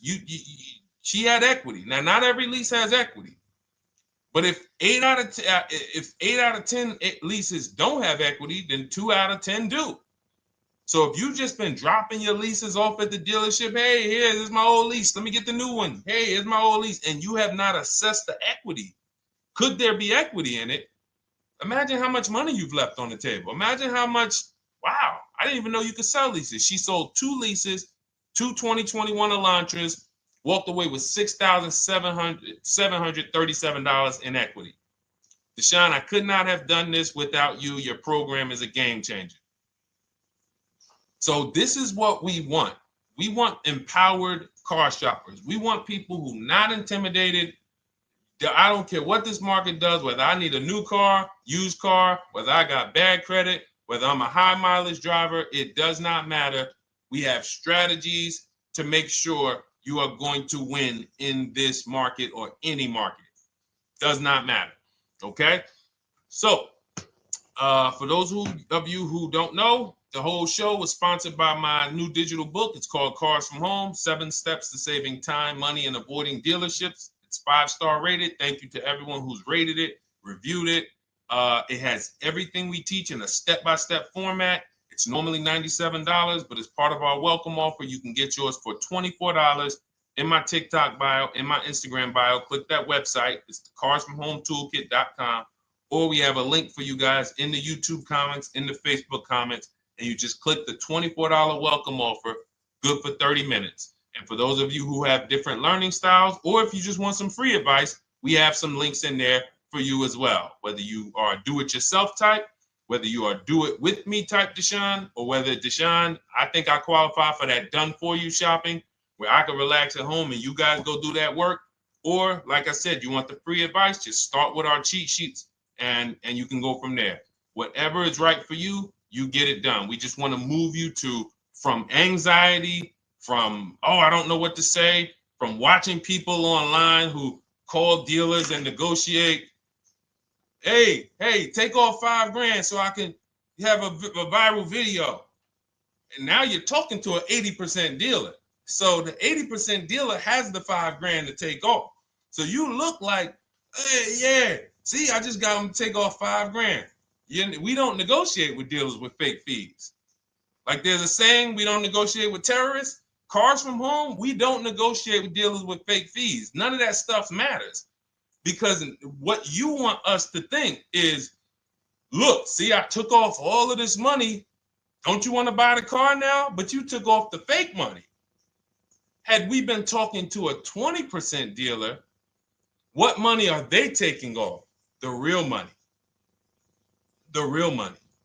So if we have two dealers, well, let's say 8, because y'all know I use the 80%. So the 80% are over here. The 20% are this small group over here that we got to find. Now, the 80% are starting so high that when they take off all the money, it's fake money. We marked up our cars. We got platinum kits on them. We got the Hertz service plans on them, and the Simonized kit and the low, all of that stuff. Okay, so yeah, we done took off 5,000 for you, but 4,000 of it was fake. Meanwhile, this 20%, they don't have the fake. So when they take off 4,000, it's real 4,000.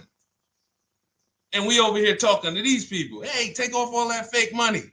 See, guys, you can do this too. So listen, we bidding is the way to go. You cannot negotiate your way to a below market deal, but you can get bids and it will make your life easier. You'll start to enjoy your car shopping. You'll start to feel like you're empowered. You're the prize. Someone won your business. They won your loan. They won the opportunity to buy your car.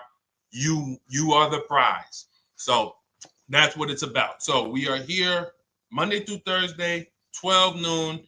Make sure you meet us live or tell your friends and family who are shopping, hey, hop on this show. We're live on TikTok, Instagram, Facebook, and YouTube. But we will broadcast the show for the rest of the day. So those who want to catch up on some things that you may have missed, or if you just jumped on and you're like, whoa, man, I missed a lot. We'll rebroadcast this show for the rest of the day. But tomorrow we'll be back, which will be Tuesday, May 6th, 12 noon. Meet us here live. Thank you so much. Welcome to the new followers. Thank you to everyone who gave me gifts. Thank you to everyone who bought a book. Thank you for those of you who are in Shop with Deshone. I look forward to your success stories. Always a pleasure.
And welcome to our Tuesday, May 6th live. We do these live streams at 12 noon, Monday through Thursday. I am your host, Deshone the Auto Advisor. And for those of you who've never met me, I have devoted the last 4 years to teaching people how to get the best deals on cars and to learn all the mistakes that the industry, the car industry, would love for you to continue making, because they make a lot of money when you make mistakes. And so what we do here is we really just do questions and answers. I will teach on various topics that I feel are widely misunderstood, like the subject of leasing. And some of you who are new here, if you've never been here before, could you type a 1 in the chat if this is your first time on a stream? We do these streams about 60 to 90 minutes. And if you're going to get the most out of them, we just ask that you lock in, that you focus, because we will be talking about $1,000 mistakes. Nothing here that we'll be talking about over the next 60 to 90 minutes is hundreds of dollars. You know, I'm not looking to, have you spend some time with me on a Tuesday to talk about how to save hundreds of dollars. No offense, I'm sure that's important to some people, but we are here to talk about things that are affecting your bank account by the thousands every year. And so if you got some time, I would love for you to hit the like button, like wherever you are, and let's just tap in. You can start to type your questions. This whole stream is sponsored by my new digital book. It's called Cars from Home, 7 Steps to Saving Time, Money, and Avoiding Dealerships. It's a digital book. It's 5-star rated. Thank you to everyone who's rated the book and reviewed it.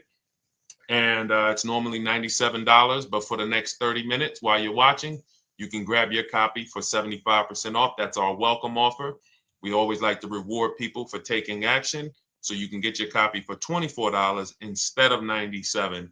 And you can just head to my TikTok bio. You won't leave the show, my Instagram bio, the Facebook comments, or the YouTube comments, and use that link to get your welcome offer, and you'll have everything we teach. So as we go through this for the next 60 to 90 minutes, if you're like, whoa, Deshone, this is a lot. Wow, this is a lot. You can grab the book and make sure you have everything that I teach and everything in a step-by-step format. Okay? So I have my man Dolan moderating. Good afternoon. Thank you, Johnny Miller. Good to see you, Lil G. Again, guys, we are live. This is our Tuesday, May 6th live. We're live every Monday through Thursday at 12 noon.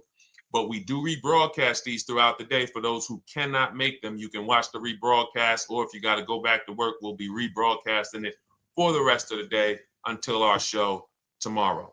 All right, so let's start with the questions. You can feel free to get into it. Okay, do you have to get the extended warranty? This is a great question. This is car specific. A Honda, Acura, Toyota, in most cases, have always had low cost of maintenance and their parts are inexpensive. When you're buying an extended warranty or you're considering it, it is a risk product. It's an insurance plan. So that means you can pay for something and not use it, just like car insurance. You don't necessarily use your insurance until you have an accident. Same thing with an extended warranty. It's an insurance policy. So what you're trying to do with any insurance is see what is the likelihood that what I'm paying for this is going to exceed the price if I did need to use it. So in the case of a vehicle, when you're trying to determine what should I get an extended warranty, there's 2 things that are important. Does this vehicle that I'm purchasing have a high likelihood of things going wrong? We know, and some of you have had cars with histories, and we know there are certain cars, they tend to have things go wrong more than others. And what I like to do is go right to Google and type in repair cost, because this is the second item that we are looking at. We're looking at average repair cost. So if you're buying a 2010, a 2015 Nissan Altima, 2018, Hyundai Sonata, you go right to Google, you type in 2018 Hyundai Sonata average repair cost. Now, if you see that those typically go on the lower side, then that can take a lower set of risk where you might say, all right, likelihood of these things going wrong on this car is slim. But if you see that the repair cost is on the mid to higher side, that's shifting more risk to if something goes wrong, the cost for you to pay for it out of pocket will probably exceed the warranty. So when I work for Mercedes-Benz, who's new here? Type a 1 in the chat if this is your first time on a stream with us. First time you've ever been here, type a 1 in the chat. First time. What's up, William? What's up, DJ Ant Nice? Good to see you. Maggie, good to see you. Enrique, good to see you. Miko, good to see you. Tetra Washington, good to see you. Jan, good to see you. Claire Clairvoyant, good name. First time, if this is your first time, just type ones in the chat so I know. I don't want to assume anyone knows who the heck I am and what my experience is. Daniel Thompson on Facebook, great to see you. So I worked for Mercedes-Benz for 5 years, General Motors for 5 years, and I ran my own brokerage, my new car brokerage, called Cars from Home. I started it in 2016. Now, when I worked for Mercedes, when people were purchasing a Mercedes, what I would tell them is buy as much warranty as you can afford. Buy as much warranty as you can afford, because I knew that when something breaks on a Mercedes, nothing's under $1,000, and typically it's $2,000-$3,000. So a $4,000 warranty on a Mercedes Benz is usually worth every dime. But at the same time, we have cars that, again, less likely for things to go wrong. And then when things go wrong, if they go wrong, they can typically be repaired inexpensively. Good to see you, Arms Reach. Welcome on Instagram. Shout out to the people checking in live. Great to see you all. So that's how you're measuring extended warranties. You don't want to get an extended warranty on a vehicle that has a low cost of repair and a low likelihood of things going wrong. You can then take your money, put a little bit to the side, have a little emergency fund, that same $3,500 that you would have put into the warranty, or $2,500, you put that to the side over the course of a year, 2 years, put $100 a month to the side, and then have that be your cushion just in case things go wrong. It's better for you to have that money in your bank account, and if things go wrong, you take it to your mechanic. You must have a local mechanic. You guys know I swear by local mechanics on cars that don't have warranties. Even if you have a Mercedes-Benz, a BMW, an Audi, something that is typically harder to work on and takes more of a specialized engineer, there are still plenty of places that have those. I mean, there's shops where they used to be Mercedes-Benz techs. Now they have their own shops. This is who you want, because their cost, their labor is going to be probably 1/3 of what a dealership is going to be. So these are the resources that, again, keep more money in our pocket while getting us the same level of service and experience. Okay, great question. Welcome, Uncle Nene. Good to see you. Uncle Nene. All right, listen. Nicole, good to see you. All right, Dolan, you can pull up the next question. Feel free to start typing your questions. And as we get more questions in, we'll try to get to all of them. You guys know we're not always able to, but we do try to get to all of them. How do I shop around for the best lease deal without affecting my credit? Well, first of all, you're talking to someone who's, just so you know, I've taught thousands of people to lease. I've gotten 7 leases. Now, when we look at what we are doing with a lease, first, we have to consider how we want the information presented to us. We are not letting dealers tell us how they're going to quote us. We are telling the dealers how to quote us. So we are going to have all our quotes. Thank you to everybody hitting the like button. I see you. I appreciate you. And shout out to the sharers. As I see people who share, I always like to give the shout outs to the people who share this broadcast with their friends and their family. And thank you to everyone who's giving gifts on TikTok and Instagram. Appreciate you all. So what we are doing when we're telling a dealership, you give us a quote with first month's payment only out of pocket, 12,000 miles per year, and put all the taxes and fees into the payment, assume tier 1. So we are presenting it now in my book and in my Shop with Deshone programs, my video checklist. I have all the templates. If you're going to do this yourself, you just need to remember how you're presenting this. You can call around to dealerships, because there's 2 ways to do this. Shopping from home. Cars from Home is about showing you guys, and I'm going to be showing you guys a ton of payments. And listen, I don't want you to feel bad, because some of you are going to see that you've left a lot of money on the table. Part of what I have to do here, and I've been doing it for 3-4 years now, is I have to tell you the bad news. For 3 years, I did a masterclass called Everything You're Doing Wrong Buying, Selling, and Leasing Cars. We put probably over 15,000 people through that masterclass. But those were people who were willing to hear the bad news They knew, Deshone, I got to hear the bad news to get to the good news. So as I show the difference in the prices that we get and the people who listen to me get, more than, forget about me, the people who are like you, the people who are on a live, saw a video, and then took action and learned and use our processes, the results they get compared to what you're getting. You're going to see, wow, they're saving $3, $5, $7, $10,000 more than me every single car. And so the Cars from Home system is about bidding. It's about turning your car purchase into a bid. You're no longer begging. You're no longer going into a dealership and begging one dealer to sell you a car, and then you go to another dealer and beg them, sell me this car, please take my money, please take my money. Meanwhile, you're not seeing the entire market and the people who would compete to get your business and gladly give you the service that you deserve by giving them a $30 to $50 to $100,000 transaction, which is what your car purchase is. So now so the big thing to understand right off the top is, now I need to learn this bidding. I need to learn to get multiple offers. So you can do this by phone. You want to do this by phone, you can call around, but you must give them that information in order for you to compare the deals the right way. Lynette, good to see you. Christina, good to see you. Melvin, good to see you checking in. Rudolph, I see you.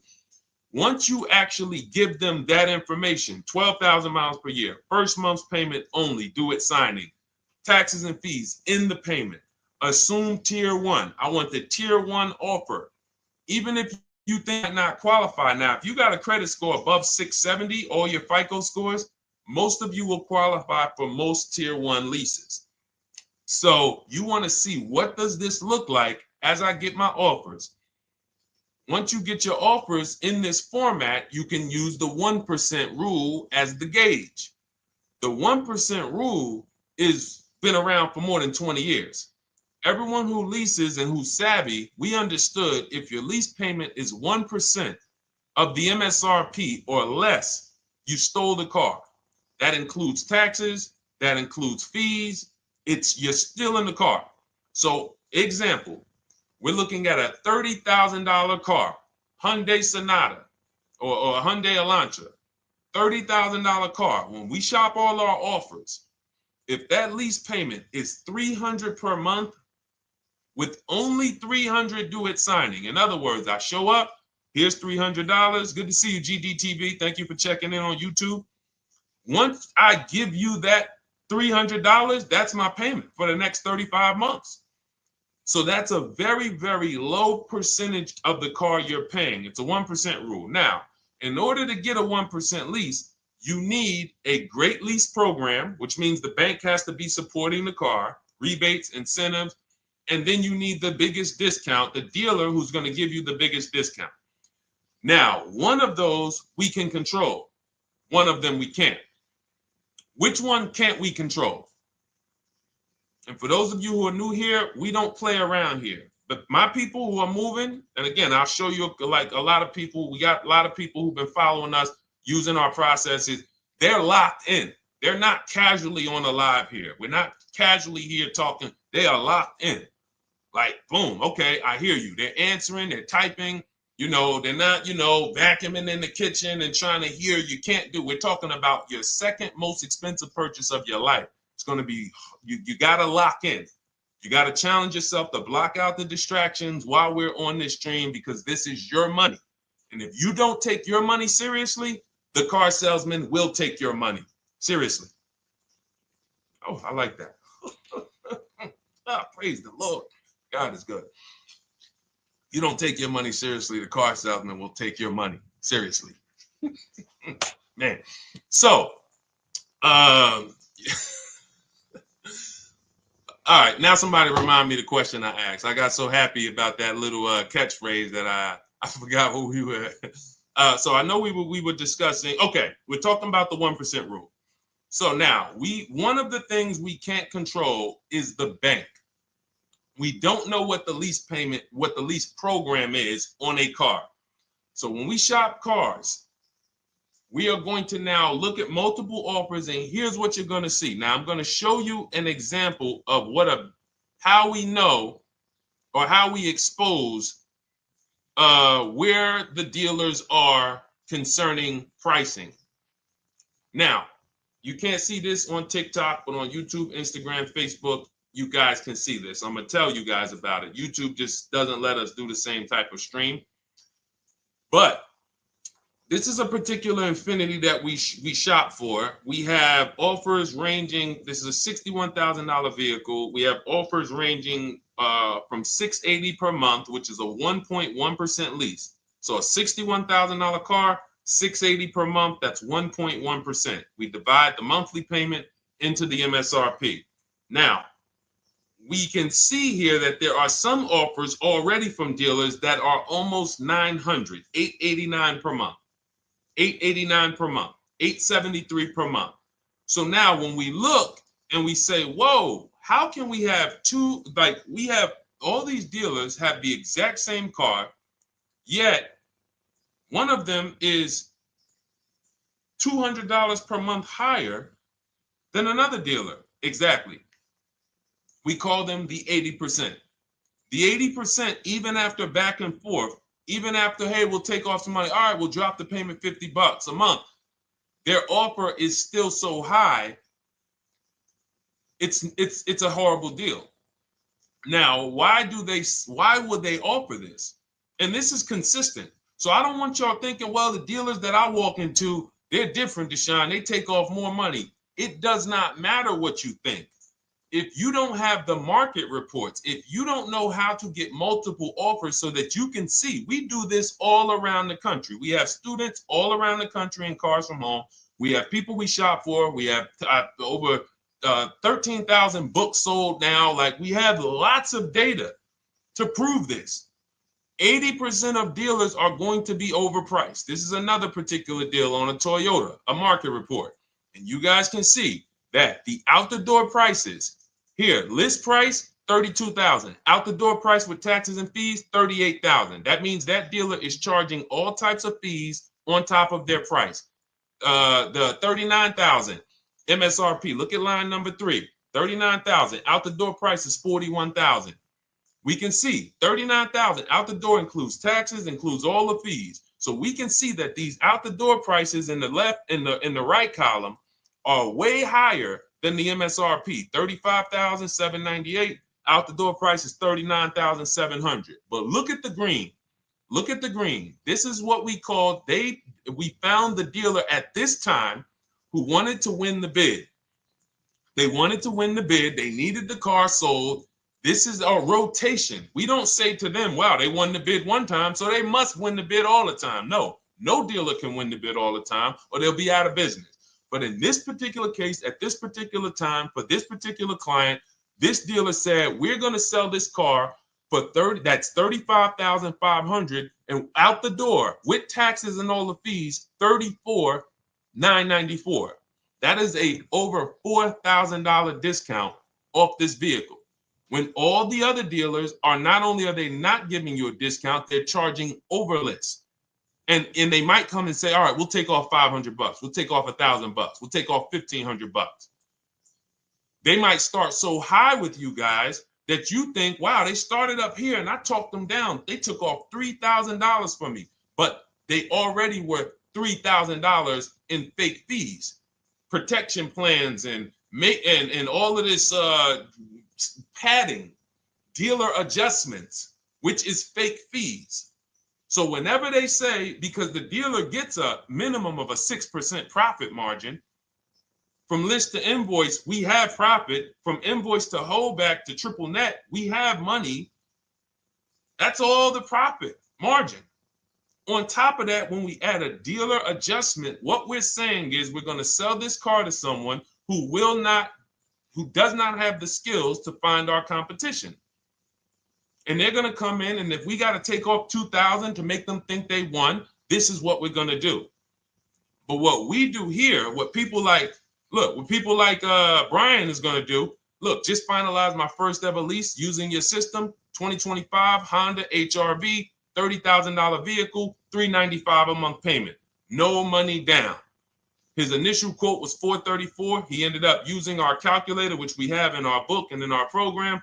If we put all our offers into that calculator, it tells us what to counter. He gets that offer for $395. That's his deal. We look at somebody like Wendell. Look, thank you. It's the least I can say for your book, Cars from Home. We're still in the middle of the process. Just sold our car today, like 10 minutes ago, for 30% above value. Why? Because he got bids. Look, using the insights from your book. I've read the book multiple times and told many people about it because it's that good. It's so intuitive and insightful. We'll be moving to the next step soon, and I'll write again. So now you heard him say we're moving to the next step soon. Step 2 in my book is the equity assessment. That's when we get bids for the car we have. We get bids. You're going to go to, listen, you should never be trading your cars in. Let me ask you all a question. Do we get the most money for you name me one thing that we get the most money for that thing trading it. Name me one thing. If I had this iPhone, do I get more money trading that iPhone in for another phone, or do I get more money listing it online and selling it to whoever will pay the most? Trading or selling? Let's go. Who's locked in? Tax advantages are very small. I understand you, Ronald, but the tax advantages, we have people that are selling their cars to cash buyers for $3 to $5 grand more than what they can get on trade. A tax value, a tax advantage for the difference is not, it's minimal. Exactly. Thank you, King Carter. You listed. So the money is in the bids and the competition. So going back to this person who asked the question, how do I get the best deal on a lease? It's going to be through multiple offers. That's my 2 favorite words. I would wear them on a shirt if I didn't wear unlearn, relearn. Because more than multiple offers, I need you to unlearn. Because the people who come with bad information from years, Deshone, this is not how my uncle taught me to buy cars. Deshone, this is not how I ever heard about getting cars. I was always taught just go in and just don't tell them about your trade and then ask to see the invoice and all of this stuff. That's what I was taught. Yeah, but you're not going to get the prices we're getting until you unlearn all of that bad information. Bidding is how we buy everything. When we go into the supermarket to get spaghetti sauce, all of those companies are bidding. They're bidding. Hey, listen, we'll sell you this for $3.99. Hey, we'll sell you this for $5.29. But we got a better product. We got quality. Look at us. Look, it's all bids. Everyone who wants to sell us something is competing, except car dealers. Y'all notice that? So the mindset that y'all got to have if y'all want to really win and save all of this money and get these huge discounts is I'm going to start purchasing and leasing cars like I buy other things. It's going to be a competition. And I promise you, your whole life is going to change. Your entire car buying experience will change forever. You will be sitting here just like my man Ken, graduated, $585 a month payment, no money down on his Nissan Murano Platinum, $50,000 vehicle. He's paying $585, no money down. $50,000 vehicle. How much would a $50,000 vehicle cost us on a loan if he purchased it? How much would a $50,000? Some of you know every $5,000 is how much per month. Let me see who's locked in. Who's locked in? Every $5,000 is how much per month on a loan.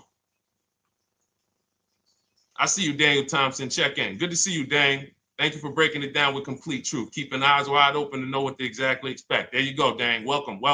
Glad to have you here. We do not play around when it comes to this. All I want you doing is winning with cars, in love with your deals every time you get a car. All right, nobody knows the 5,000. How much is every $5,000 on a car payment? Come on, y'all. These are principles we've been teaching. Thank you, Daniel. $100. Thank you. $100. So we always want to default to a 5-year loan. I'm going to tell you why. when you default to a 5-year loan, you're in a safe position. Now, defaulting to a 5-year loan means when I look at a $20,000 car, I'm thinking $400 per month. 5-year loan, every $5,000 is $100 per month. If worst case scenario, I'm trying to get a little bit more car, then I'll go to a 6-year loan, but that's the max. I'm not going past a 6-year loan on a car. That's like going to a 40-year mortgage on a house. They're available. It's not a good idea. So when we look at these, you say to yourself, wow, a $50,000 car, that should cost him, if he did no, remember, this is a no money down deal. We're just looking at how much money we're putting in these cars. That car would cost him about $1,000 a month if he purchased it, 5-year loan, no money down. Which is why when people purchase their cars, what do they typically do? Come up with a ton of money, 10 grand, 15 grand, 20 grand, because they're going to pay into that car to try to lower that payment, because that payment. But some of us who don't have the down payment, we're financing most or all of the car. But here's the thing. I don't want you to feel bad if you're one of those people who's like, Deshone, I really don't be having those down payments of 10 grand, 15 grand, but I want to drive something quality. Exactly, I hear you. Here's the bad part about the people who are putting 15 grand down on their cars, but they're breaking the 8-year rule. This is what we call in Cars from Home and everything I teach, the most important question is how many years are you going to keep this next car? If it's not 8, then we don't purchase those cars, because here's what happens with people who go into their bank account, slap $15,000 down in a car, and don't keep the cars 8 years. And if anybody's willing to be honest, they will confirm this right here on the stream. When they go to replace that car in 3 years or 4 years, they literally have a little bit of equity. Maybe they're just breaking even. They're not getting that 15 grand back. It's gone. It's gone. Anyone who puts 10 grand down on a car and then comes back in 3 years, 4 years, all right, I had the car 4 years, 5, listen, I'm going to switch this thing up. They still have a payment. They are barely breaking even. Meanwhile, their payment was 400 or 500, almost double what it would have been if they leased a car, got a below market lease, and they drove a car, no warranty after 3 years. They're driving an inferior product. So if it sounds like I'm here to destroy people from purchasing who are not keeping their cars long term, that is the goal. Because as long as you are buying cars that you're not keeping 8 years and you buy them, you turn around and you replace them, you are going to continue to spend way more money than people getting below market leases like Ken and like a lot of other people I'm going to show you on the stream. Lots of other people. Look, dealer American Senior Benefits Plan. He's enrolled with us under his company name. Dealer MSRP on this car was $36,300. 2025 Kia Sport X line. MSR boom 561. Monthly payment is $400. Use the system back and forth. Got $400 a month on a 2025 $36,000 car. Once we put our taxes and fees in that would be a $700+ payment. $700 payment. He's paying $400. And y'all wonder why people are losing cars. $300 more per month to drive the same car? It's ridiculous. Imagine somebody like you, when you learn, now you're pulling up. I'm going to tell y'all one more story, and then we'll go into some more questions, because you might not remember what I'm saying. So those of you who have the book, you got this for the rest of your life. But you will remember, hopefully, a story. I'll tell you about my neighbor. So my neighbor finds out that I'm into this car business and that I educate. And he said, hey, Deshone, I was watching some of your videos and I come across this 8-year rule that you teach. And his wife had actually had a Kia Telluride. Popular vehicles, probably been one of the most popular SUVs, that the Palisade, since 2007, 2019. Super popular vehicles. People were charging $5,000 over sticker for them during the pandemic. People were paying it. We were getting them at discounts. Now, his wife totals the truck. She has an accident, totals the truck. She's fine. Truck is totaled. He was financing it. He said, Deshone, I see this 8-year rule thing, man, and I don't keep my cars 8 years. I said, okay. He said, so I'm thinking I should, like, you're saying I should be shopping for a lease on my next one. I said, exactly. I said, make sure you get multiple offers, because if you just walk in and say, hey, work me up a lease, they'll give you the same payment you had on the purchase. And then they'll tell you something ridiculous that they want you to believe, like, hey, the lease is the same price as the purchase, so you might as well just purchase it. And people believe this stuff. Now, I said, you get multiple offers, stay at home. He calls me, he says, Deshone, I got the new version of the Telluride, new. I'm paying $479 a month. He's $497, and then he said, I think he put down like $1,000, bring it down to $479. $497. He was just paying $800. Do you think anyone can tell him anything about leasing? He's pulling up in the same exact truck. In fact, the newer version. He knows he wasn't going to keep the car long term anyway. He's not going to pay it off and then keep the car and have a paid off Kia Telluride for 10 years. That's not what he does. He keeps them 3 years, 5 years, 7 years, and then he replaces them. So why is he paying $800 a month for years, no warranty, when he could be driving brand new ones for $497 a month, problem free? But as I said, some people are determined to pay more. But the people who, once you get this leasing thing, if you're not keeping your cars, it will change your life. Now, again, I got a car I'm purchasing, we're keeping it. Anything you are buying, keeping 8 years, forget about leasing. It shouldn't be a thing. Who keeps their cars more than 8 years? Let us know. You're an 8+ year person, let us know. In fact, I don't even want to ask, who has a car right now that they've had more than 8 years? And then we'll answer. I want to get Kathy's question too. And then let's get some purchase questions. Let's get some used car questions. Let's get some bank financing questions. We do it all here. But one of the most misunderstood subjects is this leasing thing, and it is costing you guys thousands of dollars every year. And you're driving old cars with no warranties, paying high payments on them because somebody told you you should be purchasing cars. I'm here to tell you they owe you money.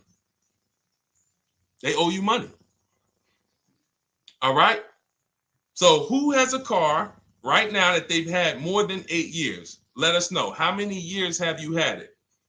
And by the way, for those of you who just joined, this is our Tuesday, May 6th live. We are live every Monday through Thursday at 12 noon Eastern time.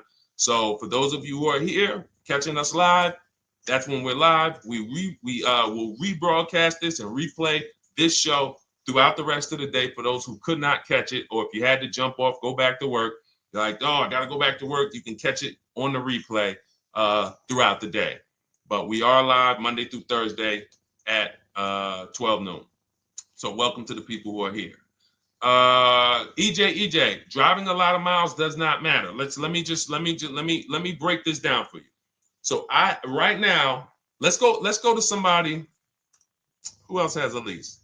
Let's look at, because who's heard with leasing you can't drive too many miles? Who's heard that, right? Type me if you've heard that. Let's go. Type me if you heard that. Come on, where's the locked in people at? I see Kathy, I see EJ, I see DJ Ant Nice, I see XP. All right, I see Mr. Slim. Welcome to the community. I see Rhonda. All right, where are the locked in people? Instagram, where we at? Locked in. All right, dang, I see you. Jamel. All right, perfect. So, Sherry, I see you. Sherry Baker on TikTok. So you've heard, oh, you can't drive a lot of miles with a lease. Let's be clear here. You choose the mileage on your lease. It's not selected for you. In fact, the only time it is selected for you is if you don't realize you choose it. That's the only time they're going to choose your mileage for you. If you go in and you do something like, hey, work me up a lease deal, they're probably going to work you up a 10,000 mile a year lease deal. And they're probably going to say, hey, you need $3,000 down, and this is going to be your payment. And next thing you know, it's a high lease, and it's just terrible. Happens all the time. We tell people how to quote us. First payment due at signing, taxes and fees in the payment. So now let's look at a lease, and let me show you what it would look like. So this is Val Boss Lady. She's in our Shop with Deshone program. Everything that you guys know that we're talking about here, if you're like, hey, I really, really want to go deeper, I want the step-by-step, the blueprint, that's my digital book, Cars from Home, 7 Steps to Saving Time, Money, and Avoiding Dealerships. Normally $97. You get a welcome offer. It's 30 minutes because I want to see you win, and you get 75% off for 30 minutes. If you go to my TikTok bio, Instagram bio, YouTube comments, Facebook comments, click those links, and then click that one that says $24 welcome offer. 30 minutes only, reward for taking action. You have everything we teach, the low market leases, the low market purchases, used cars, bank bidding war, making banks and credit unions bid, all of that, $24. You can, somebody emailed me yesterday, said, I'm $15,000 up with what I've learned from you already. And so if you can get it for $24, you can save tons of money for the rest of your life on a $24 investment. In this case, Val's in our, she's more of a wants to do it with me type. Videos, checklist, she doesn't want to read. That's our Shop with Deshone, do it with me program. I coach people. And so she gets a deal on this particular car. Same information, by the way. Not better information here than the book. It's just different learning styles. So she gets a $51,000 electric vehicle, 2025, beautiful vehicle. She's paying 1.16. So her payment on this car, on this $51,000 car, let's continue to make sure we understand the price of these cars. $51,000 car, her payment is $591. No money down. Now, some of you might say, wow, if I got $591, I'd probably put like $3,000 down, bring it down to $499. You could do that. That's how we can do. We can do that because she already got an incredible deal. Then we're just determining how we want to structure our payment. And thank you for everybody sending me gifts. I appreciate you. Thank you for all the badges. I don't take it for granted. And thank you for everyone who's hit the like button. Those of you who are double tapping the screen. Every time you hit something on TikTok, you like it, you double tap the screen, you keep running those likes up. We appreciate you. It does matter. It helps spread the word.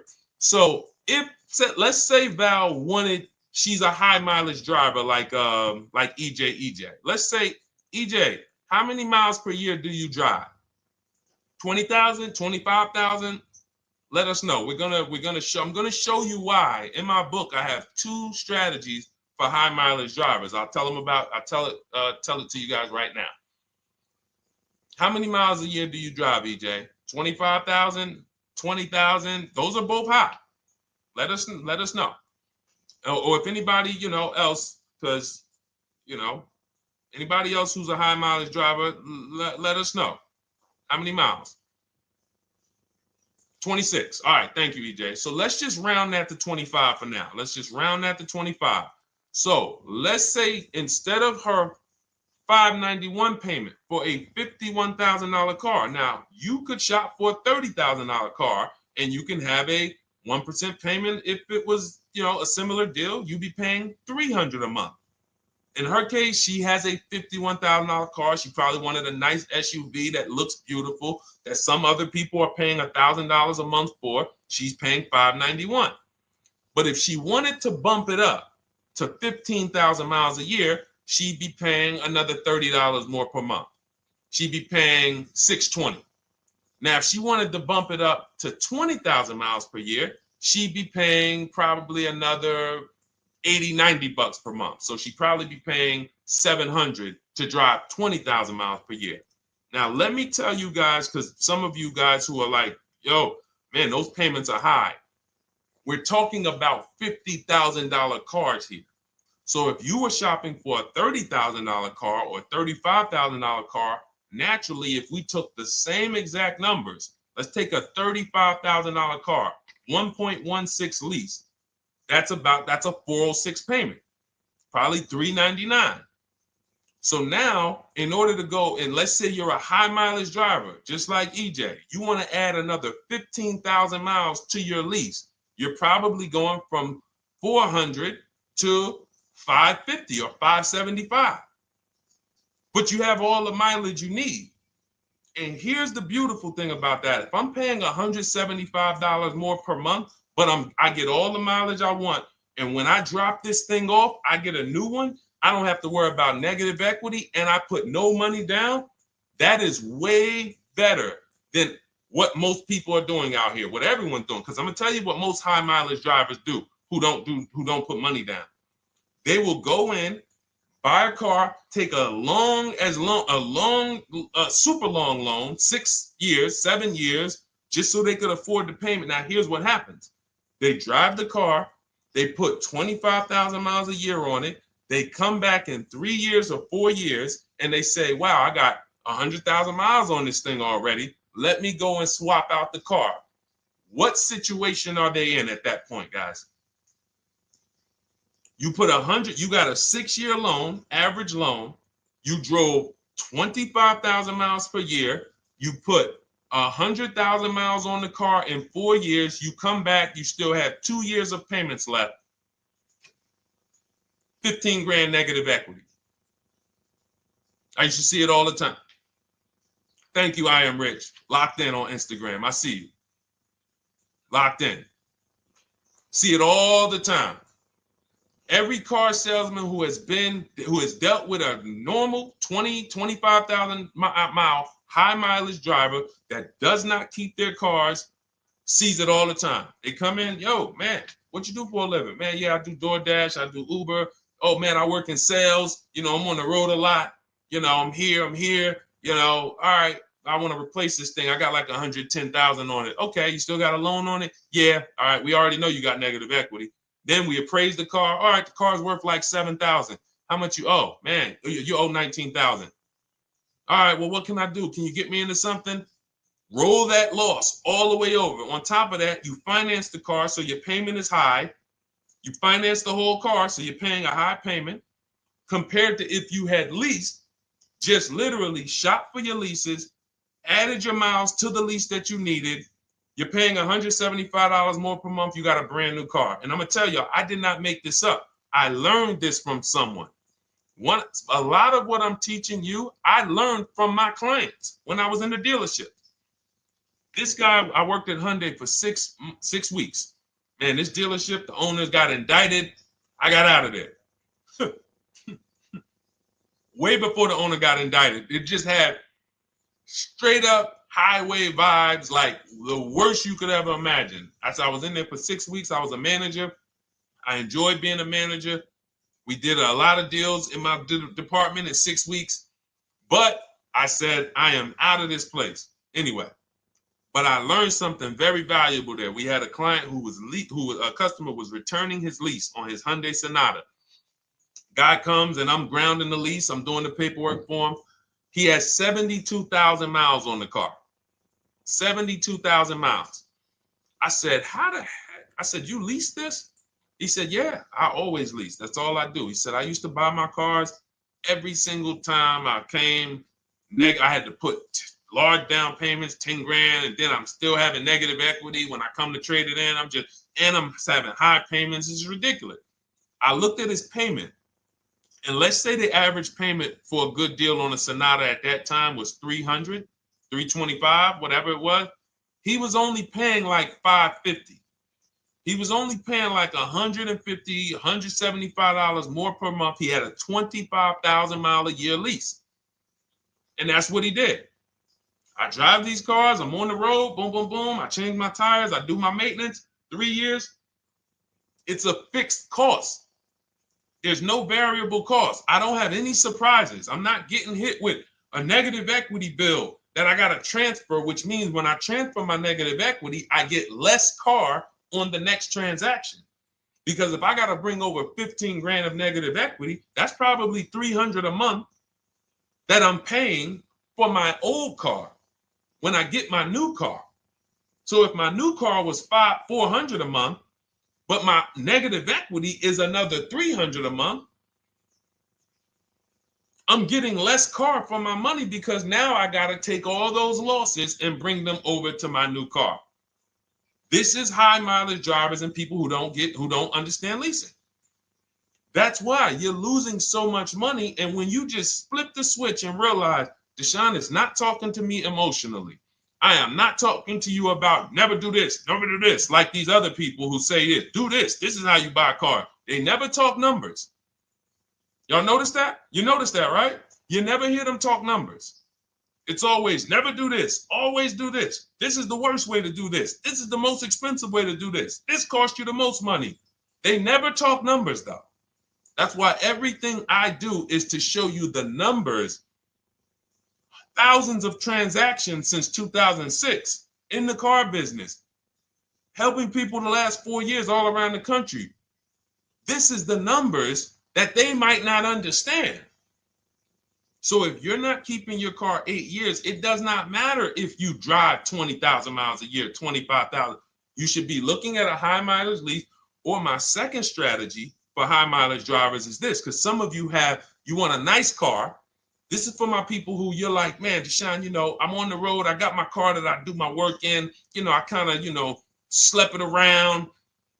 I don't really want to lease something and then put, that wear on it. I got stuff. I'm throwing bags in the back, whatever it may be.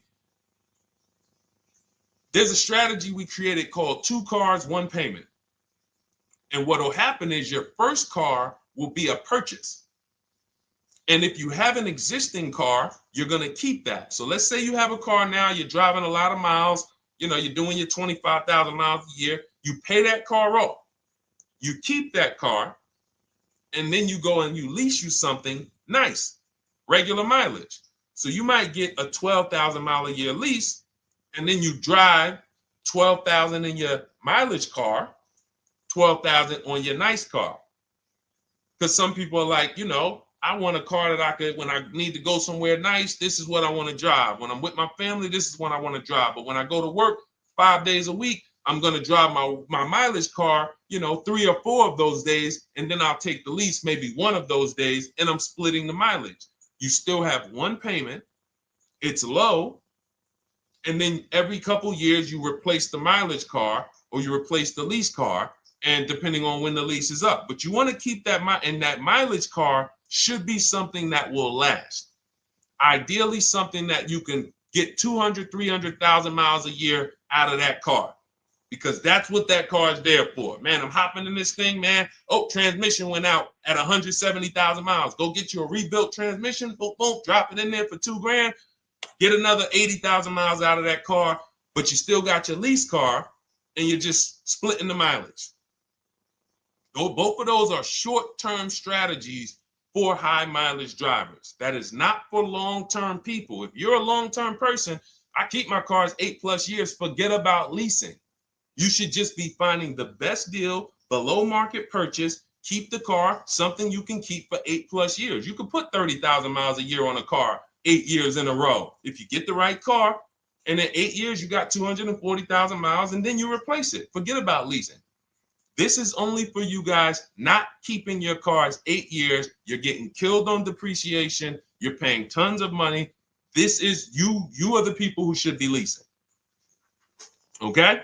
So everything we're talking about this is the Cars from Home system. We teach this. I'm not freestyling this. This is in my book, digital book, Cars from Home, 7 Steps to Saving Time, Money, and Avoiding Dealerships. We have two strategies for high mileage short-term drivers, 1 strategy for high mileage long-term drivers.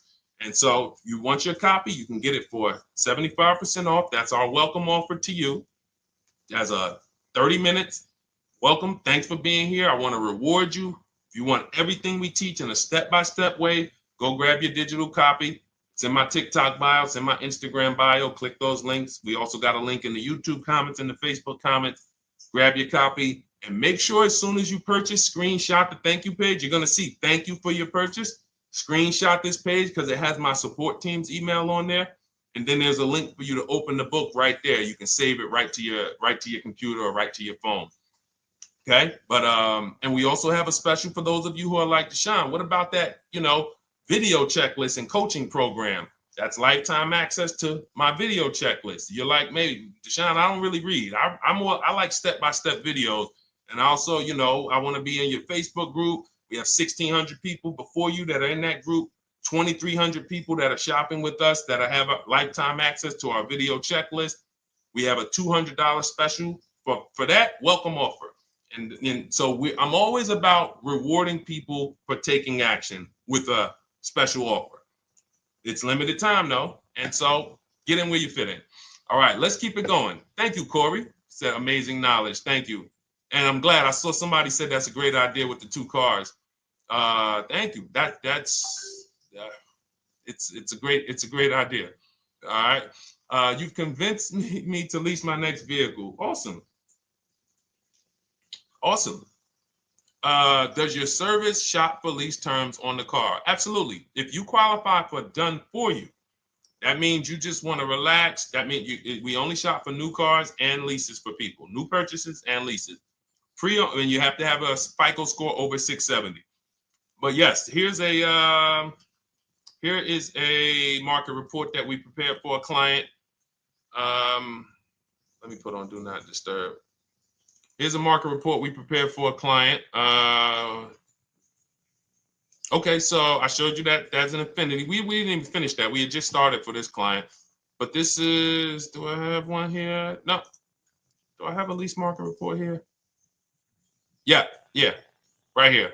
So that's an example of what a Kia, this is a particular Kia lease where their best offer was a 1.27 offer. Now, here's how you know you found the bottom of the market.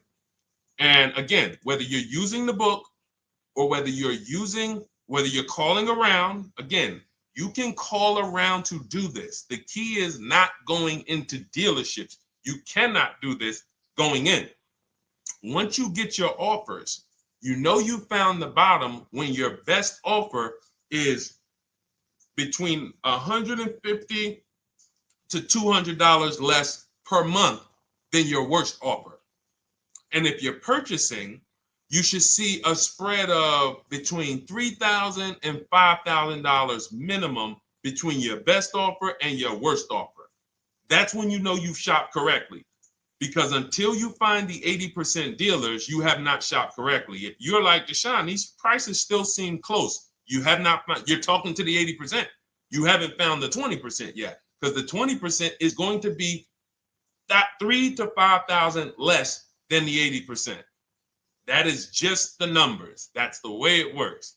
So yes, so when some cars you're going to see that the lease program won't allow for a 1.1% lease. The best offer, like we've shopped Hyundai Palisades for years, and I got my dad one back in November, and his best offer is like around 1.3, 1.28. That's the best I've ever seen on a Palisade. I've never seen a 1.1 on a Palisade. I've had people in our Charles, some of you know, I posted pictures of him when he got his Palisade last year. We clear out the old pictures because we got a bunch of new people with 2025. So we're not going to sit here and talk about 2024s anymore. We got Ken, we got Melissa, we got Sheree, we got a bunch of new people, just Ralph. We're not going to, but I do remember posting Charles who got his Palisade and he's like, he shopped, used the system, got his multiple offers. Best deal was 1.3. So that's where it comes in at because of the lease program. That dealer is already taken off to win the bid, probably taking off $5-6 grand. But if they don't have more rebates and more incentives and a better, then it's not going to lead to a 1% lease. So the 1% leases come from major incentives. Maybe sometimes they have too many of the vehicles. They want to move them. Lots of bank support. But what I tell you is you should be looking for between 1.25 and 1.5. That's how you should budget for a lease, between 1.25 and 1.5. That's a great deal. And if it has a really aggressive lease program, once you get your bids, you're going to see it fall under the 1.25. You see it fall into 1.1, 1.2. but we don't know what the lease program will be until after we shop for that vehicle. Okay? So yes, absolutely. It's an empowering way to shop.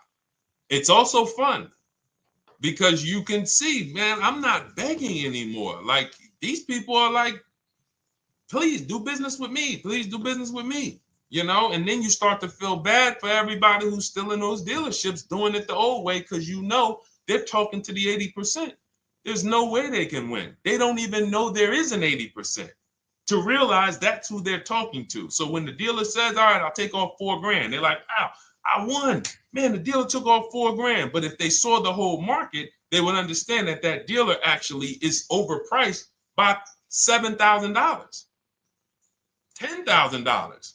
So taking off the $4,000 means nothing. It's just sad. It's a sad thing. And that's why I spend my time trying to convert you guys from negotiating one-to-one to getting multiple offers so that you can see for yourself.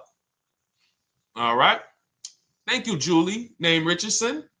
Thank you for sharing. XP got the number 2 gifted badge. Forgive me because I don't really know what that means, but I just know that's what it's saying. So I appreciate it. Thank you, Corey22. Sherry Baker, thank you so much. Number 1 gifted badge.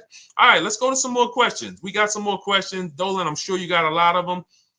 And what I'm going to do for the rest of the broadcast is just try to do rapid fire questions and answers. Okay. And if you guys want me to go deeper on any particular subject, then just feel free to say, hey, could you go deeper on that? How do you get a car loan with bad credit? Well, we have a resource. It's not our company. We have nothing to do with them. But we always try to stay up to speed on who's financing people with bad credit, because the goal is you don't want a dealer controlling your financing. Somebody just came up to me. He's a neighbor. He's like, aren't you in the car business? I said, well, yes and no. He's like, well, listen, I got a connected Acura. Anybody you send me, they get anybody approved, I'll give you $1,000. I said, okay, cool. Thanks for the information. For them to give me $1,000 just for sending the customer, and he's also a middleman, he's not a salesman, how much money are they making on the customers? If they're going to give me $1,000 just for sending someone with bad credit to them, how much are they making on the deal? Arms Reach, congratulations. Just got my book. You use it when, please send me your email testimonial. Well, as you use it, just as you do your equity assess, everything, email me. Congratulations. How much are they making? We can imagine, right? If they're giving me $1,000 just for bringing them the customer. So this is what happens when you let the dealership control the loan. Because why do we separate? All right, I'm gonna break something down I call the 3 pillars of great car deals. Three pillars.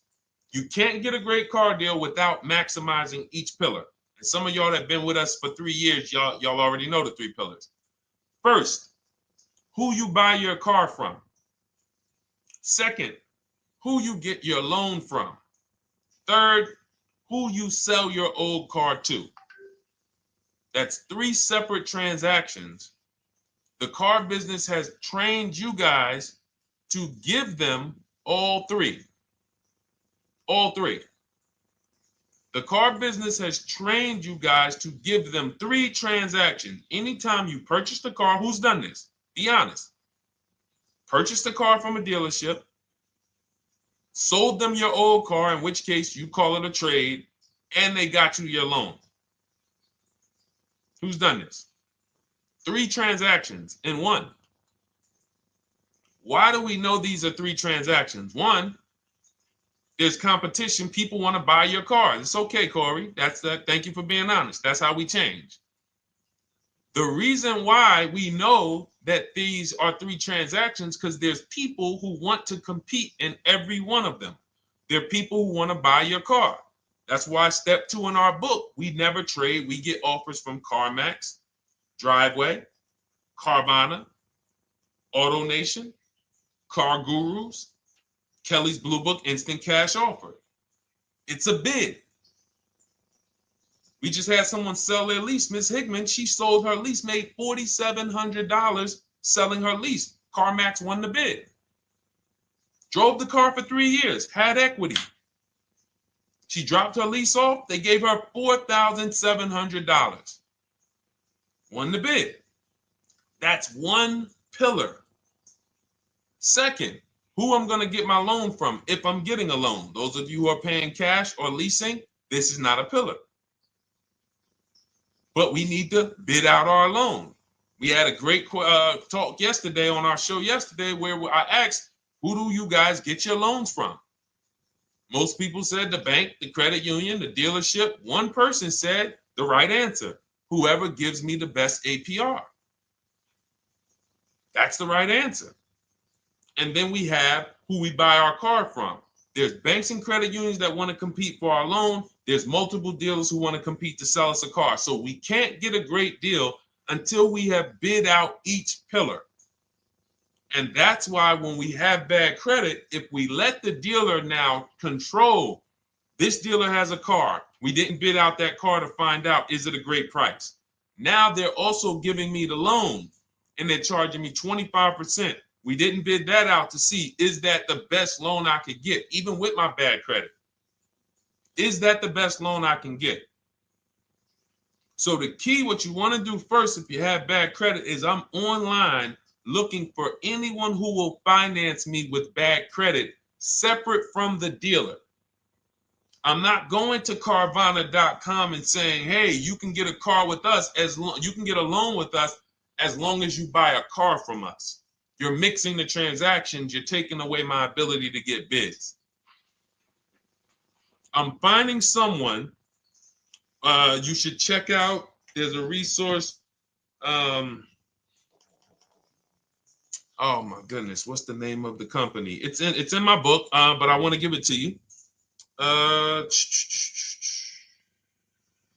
Goodness, it's slipping my mind right now. Send me an email or a DM, because here's the thing.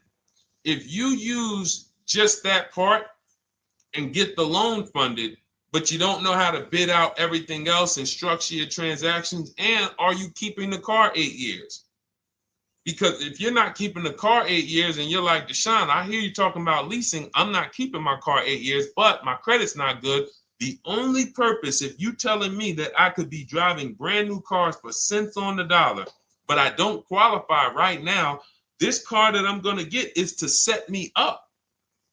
So I'm not going to get a $30,000 car. I'm going to get me a $12,000 car, $10,000 car, the cheapest car I can get a loan on, so I can establish a payment history. And once I establish a 2-year payment history, yeah, I'm going to drive a car less than what I could drive. I got the money. I could afford more than this. But you're not setting yourself up for the right transaction. You should be setting yourself up and saying, all right, I'm going to sacrifice with this car, drive something that I know this is not my ideal car, but I'm going to build 2 years of payment history. So when I go and I swap into my lease in 2 years, I'm out with a brand new car. I'm paying cents on the dollar, and I won. But it was a plan. It was a long-term plan. This is the second most expensive purchase of your life. You can win every single time, or you can lose and set yourself and your family back 5 to 10 grand each car or more. Every time you get a car, it's 5 to 10 grand more you're coming out of your family's bank account than what could have. Then you got the car breaking down. Now you got tow trucks, all because you don't have an actual plan you're rolling out. And that's what I see a lot of people do with bad credit. Oh man, I got bad credit. I'm just going to go and get me something. I could afford $600 a month. And they go and buy the most expensive car.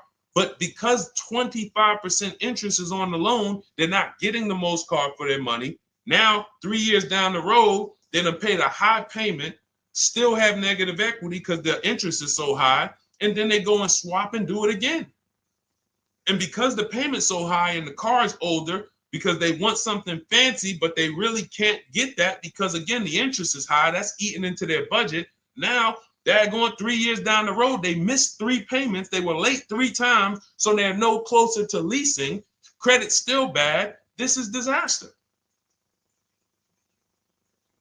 So if you're a long-term person, I break it down for you guys into two groups of people: long-term, short-term. Long-term high mileage driver, short-term high mileage driver, different plan. Long-term bad credit person, short-term bad credit person, different plan. If I'm a long-term person with bad credit, here's what I'm doing: finding the absolute best car I could find, getting bids, either new cars or used cars. We got the strategies for both. You can use the marketplaces, cars.com, Car Auto Trader. We got a whole strategy for how we find used cars, but you find that car, you pay your loan of 20%, 19%, 18%, if that's the best you can get. Because here's what you're going to do. In 2 years, you're not swapping into a lease. In 2 years, you've established a payment history, you fixed your credit, and now what are we going to do? You got a quality car. You're not thinking about trading it. You're not thinking about replacing it. You're like, man, this is my car. It's a great car. I'm just paying daggone 20% interest. What do I do now after 2 years? Now that my credit is good because I got a quality car, dependable car, I'm focused on fixing my credit over 2 years. What am I going to do after 2 years? Anybody?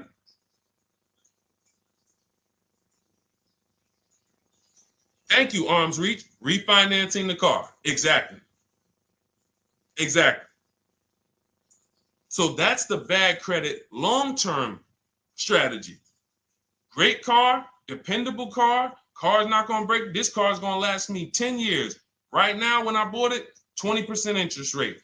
That was where my credit was. But I worked on my credit. Boom. I'm a 690 now. I'm a 720 now. I'm refinancing that into a short-term, into a shorter-term loan, and I won. Pay this thing off, and I'm going to keep it. Nothing to talk about leasing. Leasing only comes into play where the 8-year rule is concerned.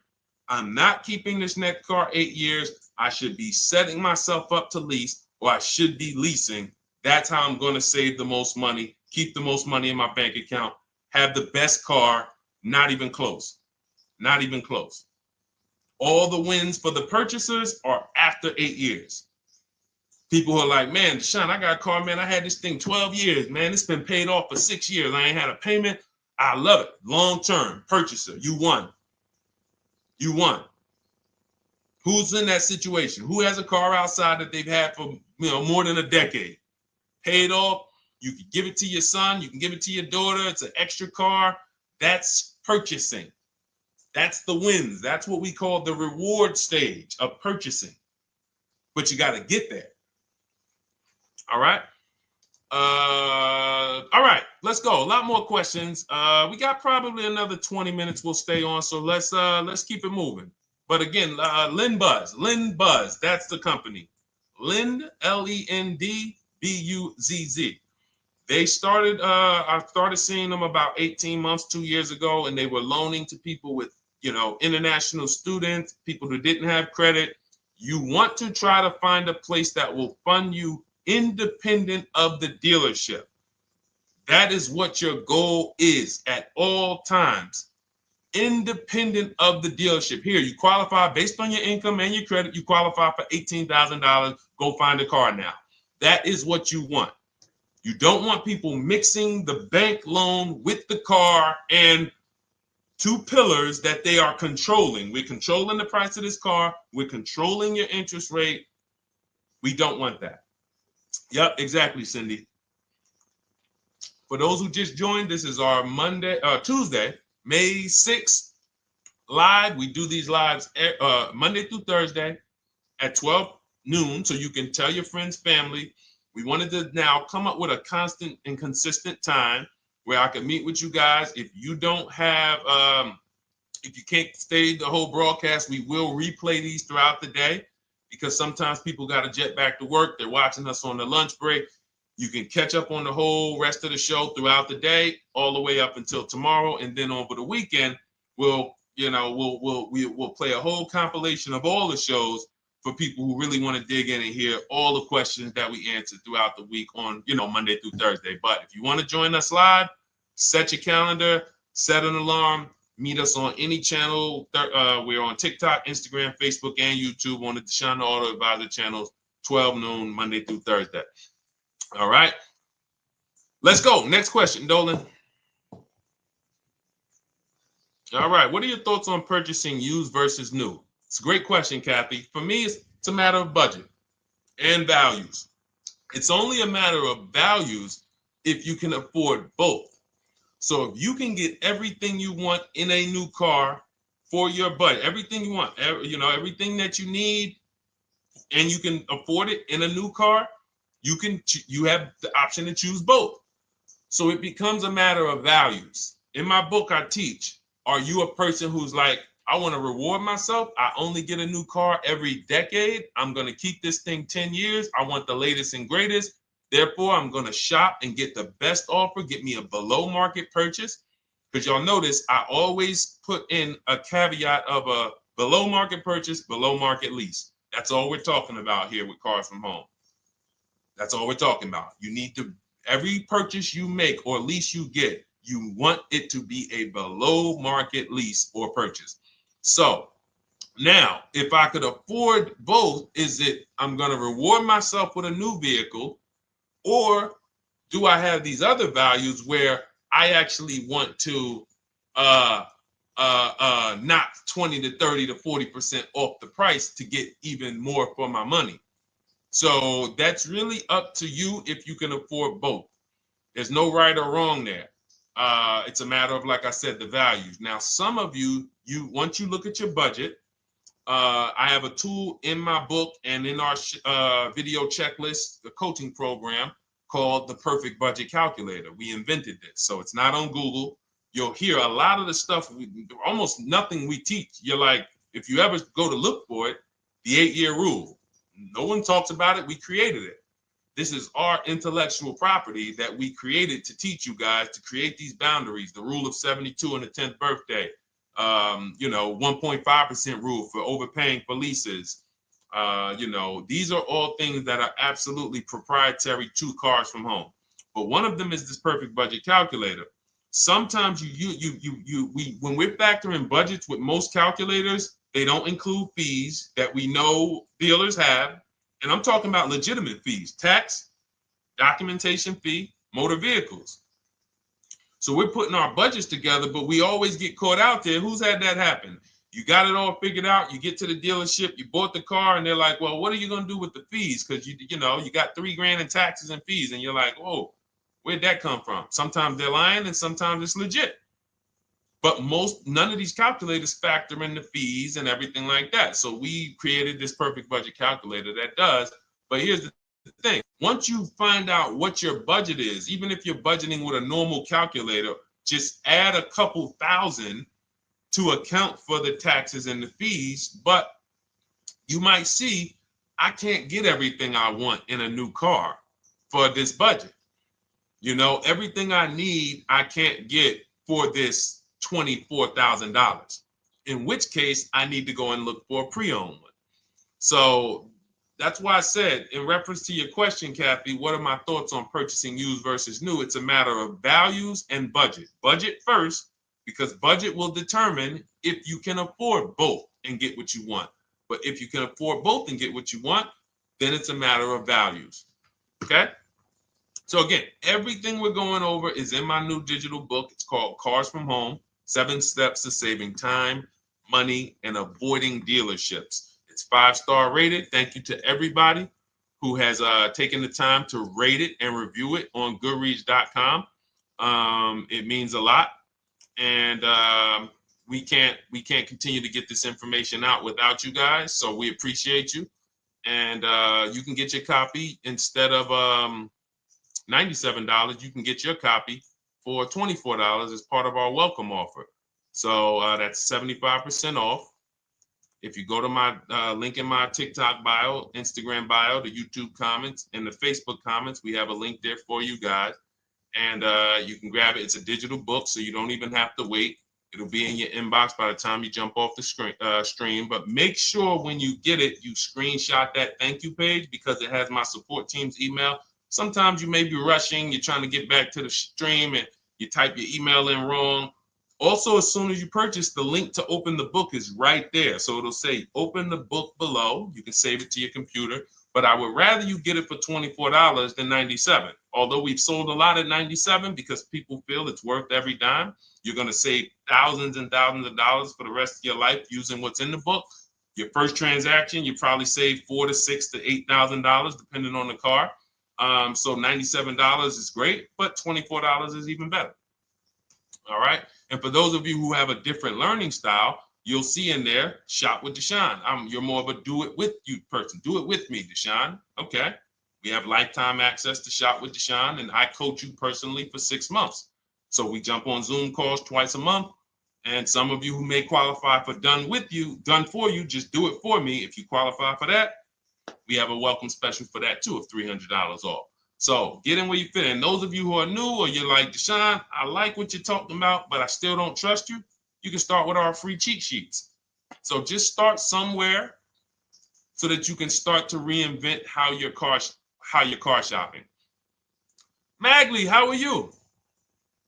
Oh man, of course I remember you. Following for years. You actually were following me from the time God blew me up on TikTok. That was 2021. So I absolutely remember you and I appreciate you. And yes, it's so good to see you. Absolutely. Absolutely good to see you. All right, Dolan, we got a couple more questions. We got time for a couple more. Let's try to go as fast as possible. The discount for the book is not working. It says time ran out. It's 30 minutes. I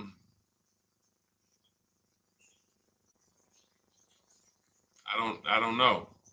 I don't know. Y'all help me out. I don't know what to do with that. I'm sorry. If the welcome offer for $24 was not really 30 minutes, then that means I'm just lying to you. You know what I mean? I'm just like, oh yeah, it's 30 minutes, but come back in 2 hours and it'll still be, you know what I mean? It's, start with the cheat sheets. You know what I'm saying? Like start with the cheat sheets. Get yourself your free cheat sheets, and start there. And when you feel better about working with us in some capacity, you go to the next step. Start with the free cheat sheets. All right, let's go, Dolan. So I'm a new driver. Should I be looking to be an 8-year person or a lease person? Well, I'll tell you this. I got 3 young adults. 2 my daughter, my daughter who's 18, my niece who's 20, and then a young man that I, basically like a son to me who's in the Navy and he's 21. Well, he'll be 21 this year. So he's 20. Now, they all called me in the last 3 months because my daughter's getting her license. My daughter didn't call me. She's getting her license in the next, in June. And we've all talked about this. How should I get this car? Now, my situation when I was 22, I'd already bought a $500 Mitsubishi Eclipse. Transmission went out on me probably after 6 months. And then I bought a buy here, pay here car. This is before I got into the car business. I got into the car business, I was 22, working for Pontiac GMC Buick. So I get this buy here, pay here car. It was a quality Chevrolet Cavalier. I didn't know anything about cars, so I went to a local spot. They said, hey, put down this, just pay us $50 a week. So I did that.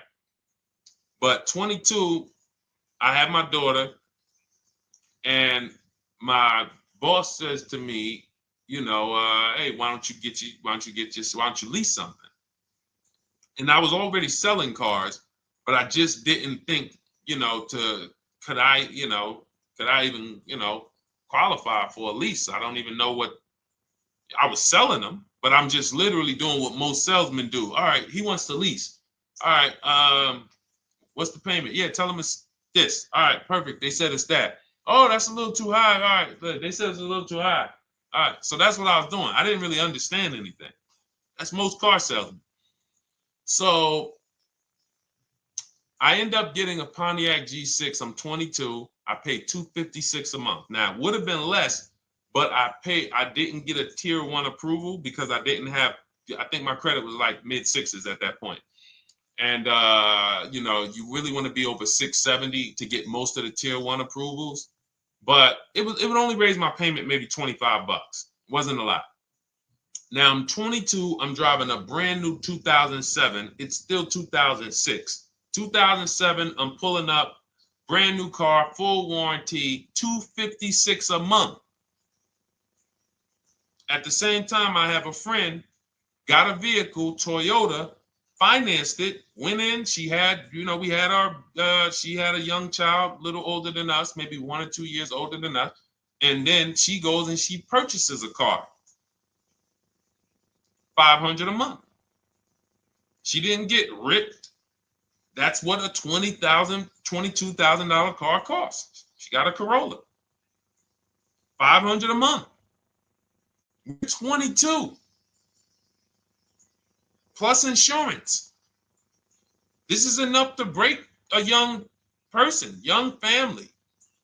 I'm paying $256. She's paying $500. That right there. When I tell people that story, it's amazing to me how many people will say, Deshone, when I got my first car, my parents took me out. We financed this car. We financed this. I was paying $400, $500, $600 a month. Whether the parents were paying some of it, or they were paying some of it, or they were paying all of it. Thank you, Kathy. Appreciate you sharing. So this is what all of them, all three, well, 2 of them. I don't know about the young man.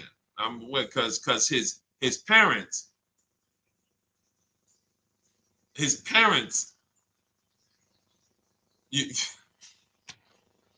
I'm not going to override your parents. And if your parents tell you that they think you should buy a used car or buy a good, then okay. But I'm just telling you, when you see my daughter and you see my niece pull up in brand new cars and they have low payments and they don't have to worry about getting stranded on the road, hey, call the tow truck. Do we still have a warranty on this thing? So I would be telling, again, 8-year rule. Because if I've had young people in their early 20s who are like, I'm not even into cars. Like, I'm going to buy this and I'm going to keep this car. Like, I'll keep it 8, 10 years. I don't. And I've had some people who they know when they get a better job, when they move to this, they're going to start a family. They're probably not going to keep the car 8 years. So it still goes back to the 8-year rule. Always. Always. Most young people, most people should be leasing their cars. That's how I did very well throughout my 20s. Praise the Lord, because I did not have high car payments. I didn't have cars breaking down on me where I had to be like, oh man, couldn't get to work today. Not many 20-year-olds, 23-year-olds are keeping cars 8 years. So when you're putting them in used cars, you're really setting them up for failure in a lot of cases, compared to if they were just leasing, getting look, because some people be like, wow, are $300 car payments still out there? Oh yeah, they're still out there. Just you just are shopping for the right car. I know India had her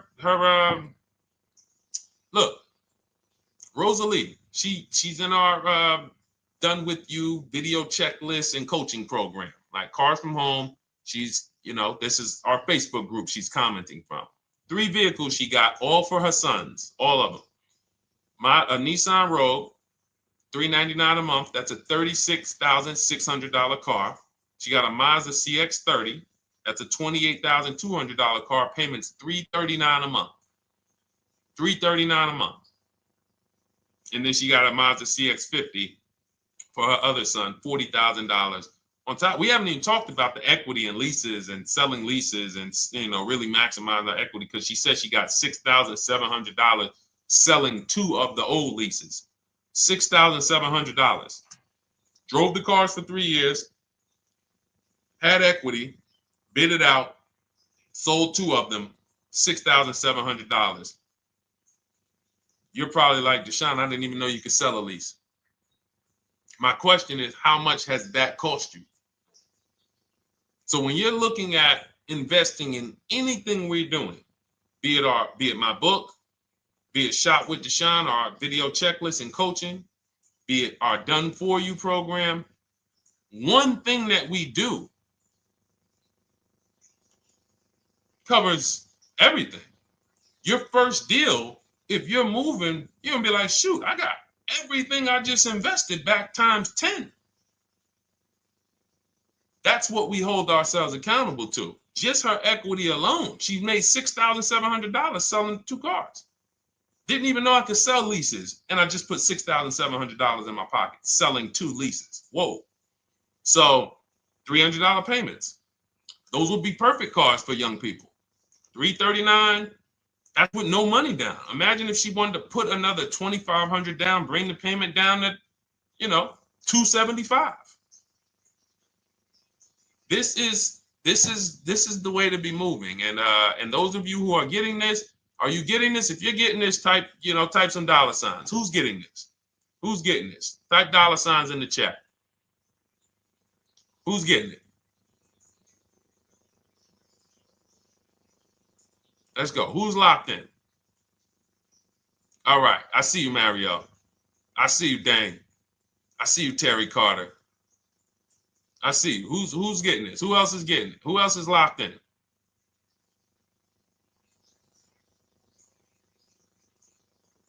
A lot of y'all on here. Listen. I see you, DJ and Nice. I see you, Arms Reach. And I can tell the people that's locked in because they be like, all right, Deshone, you said you're here for 90 minutes. I know we got about 3 minutes left. I mean, I'm hanging for this whole thing. I don't want to miss anything. Shout out to the people that are locked in. All right. Go ahead, Dolan. Should the out-the-door price include your trade? First of all, that's a curse word. All right, we're going to go back to that because I got out of saying that for a while. We do not trade cars. So you probably just popped in maybe about 30 minutes ago on the stream. We were talking about the 3 pillars of great car deals: who you buy your car from, who you sell your car to, who you get your loan from. You in order to get a great deal, a below market deal, you must get a great deal from each one, which means you bid out each one. I bid out, got multiple offers for who I was going to buy my car from. I got multiple offers for who I was going to get my loan from. I got multiple offers for who I was going to sell my car to. I bid out everything, therefore I got my great deal. If you bid out this, but you don't bid out this, and somebody you get an interest rate of 7.1 when you could have got an interest rate of 5.2, you lost $2,000. Depending on the cost of your loan, how much you're financing, you lost $2,000. Yeah, you did a bid on who you bought the car from, or you didn't bid out your trade, therefore you didn't find the highest bidder.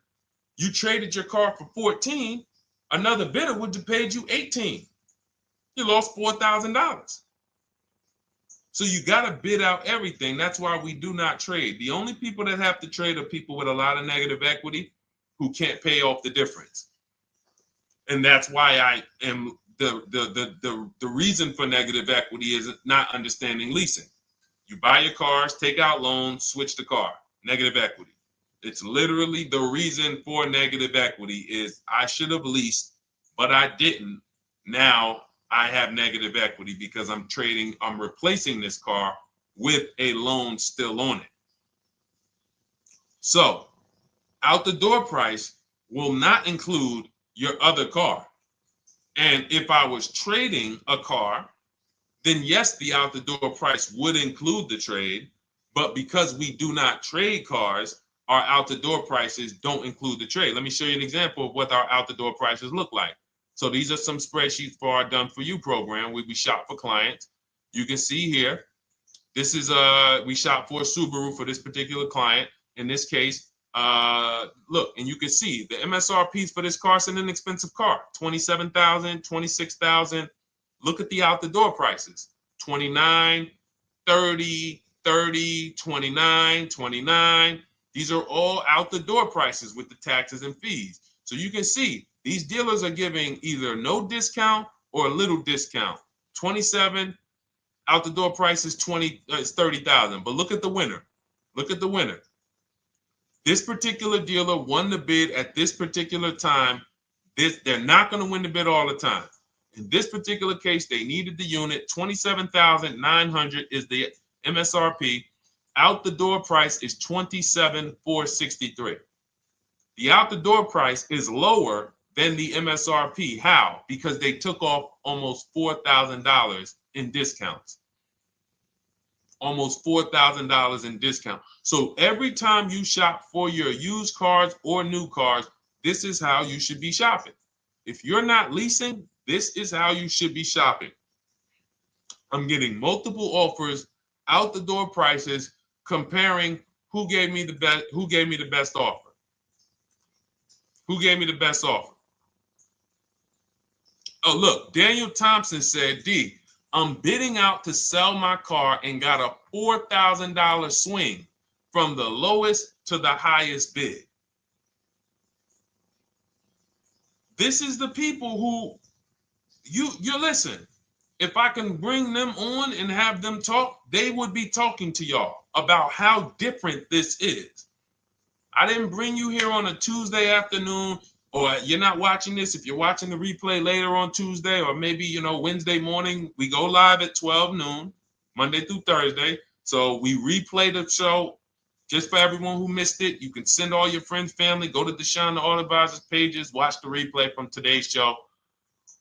But they know this is, I didn't bring you here to talk to you about hundreds of dollars.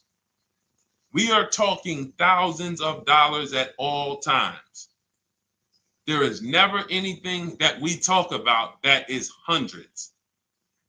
Let someone else talk to you about how you can save a couple hundred more per month. We might be talking about hundreds per month. That might be the only time we're talking about hundreds, $200 per month. But other than that, which equals thousands.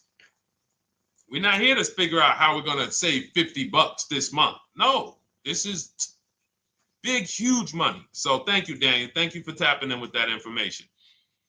So, all right, listen, guys. Everything we teach is in a step-by-step format, because when it's not step-by-step, you'll get overwhelmed. When it's step-by-step, you can challenge yourself to stay right on this step, check it off, move to the next step. Check it off, move to the next step. Step 7 in our Cars from Home process is delivery. Step 6 is paperwork. Step 1 is the most important question, which is the 8-year rule. It's literally called the most important question. 8-year rule. How many years are you keeping the next car? Step 2 is the equity assessment. That's why you heard Wendell in his book testimonial. He said, I just completed the equity assessment and we got 30% more than the book value. Bidding it out. He said, I'm about to move to the next step. So everything we teach is step. Step 3 is deal structure, where we budget and we see, all right, how much car can we afford? What does a good deal look like? Step 4, we go shopping, which is choosing what we want. Shopping, looking, doing. We're not buying it. We're shopping the market. We're test driving. We are literally choosing what we want. Shopping, enjoying shopping. Step 5 is multiple offers. That's when we're in talking to dealers online, getting offers, getting bids.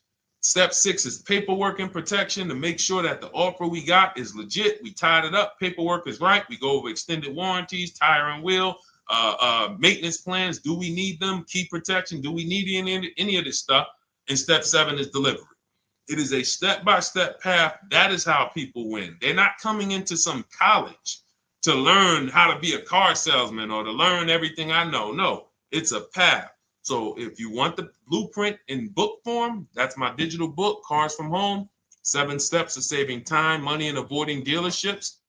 Normally $97, part of our 30-minute welcome offer. You can get yours for $24 in my TikTok bio, Instagram bio, the YouTube comments, and the Facebook comments. Click those links and then click the special $24 welcome offer. It's good for 30 minutes.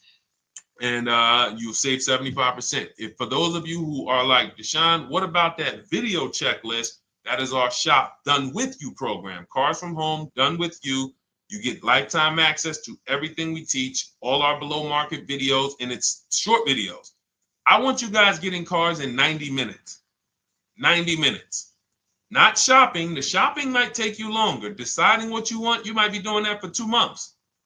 But once you decide what you want, I want you to be able to get below market deals in 90 minutes. That's how I do it. We're not hours and hours to get these car deals. Some of these deals we make in literally 45 minutes over a 3-day period. So that is how we do it. And you'll have access to our coaching program. We do Zoom calls twice a month, first and third Wednesday. And you have a Facebook group with 1,600 people in it that have come before you in the last 3 years. And then for those of you who qualify for shop with done for me, just do it for me, Deshone. New cars, new cars and leases only. Credit score has to be over 670 FICO. Book a call with our team. Let's see if we can help you. All of those have welcome specials. The book is 75% off welcome special. Shop with Deshone is $200 off welcome special for 48 hours. And done for you is $300 off for 72 hours. All welcome specials for people to say, all right, I'm taking action. I'm going to take advantage of a lower investment for taking action immediately. And for those of you who you're still new here, you're like, Deshone, I like the information, but I need to get, can I get some free advice first? Let me test out some free advice. You can, of course, go download our cheat sheets, and that's there as well. All of that is in the Cars from Home Toolkit. So always a pleasure. We will be back tomorrow, 12 noon. Please mark your calendars, tell your friends, bring a friend, and we'll continue to, we'll continue to do what we do and try to make sure you guys have everything you need to win every car you get. I want you sending pictures with the numbers. You know you've done it right when every car you get, you have pictures with the numbers. You know people who purchase cars all the time, all post their pictures. Hey, had to upgrade. Oh, just got this. Hey, had to treat myself. Oh, watch it now. But you never see the numbers because they really are not confident in the numbers. They don't want to talk about the numbers. Everybody who shops with us, whether you're getting our book, whether you're using our stuff, and sometimes people who they piece together my social media videos and they'll get it done. But they are sending the numbers. Look at what I paid for this car. Not only did I get a great car, but look at the deal I got on the car. That's when you know, all right, you understand this thing. All right, have a great day, y'all. See you tomorrow. And if you couldn't make the whole broadcast, feel free to watch the replay. We'll be replaying it throughout the day until tomorrow's show. All right, have a great day, y'all. Thank you. God bless you.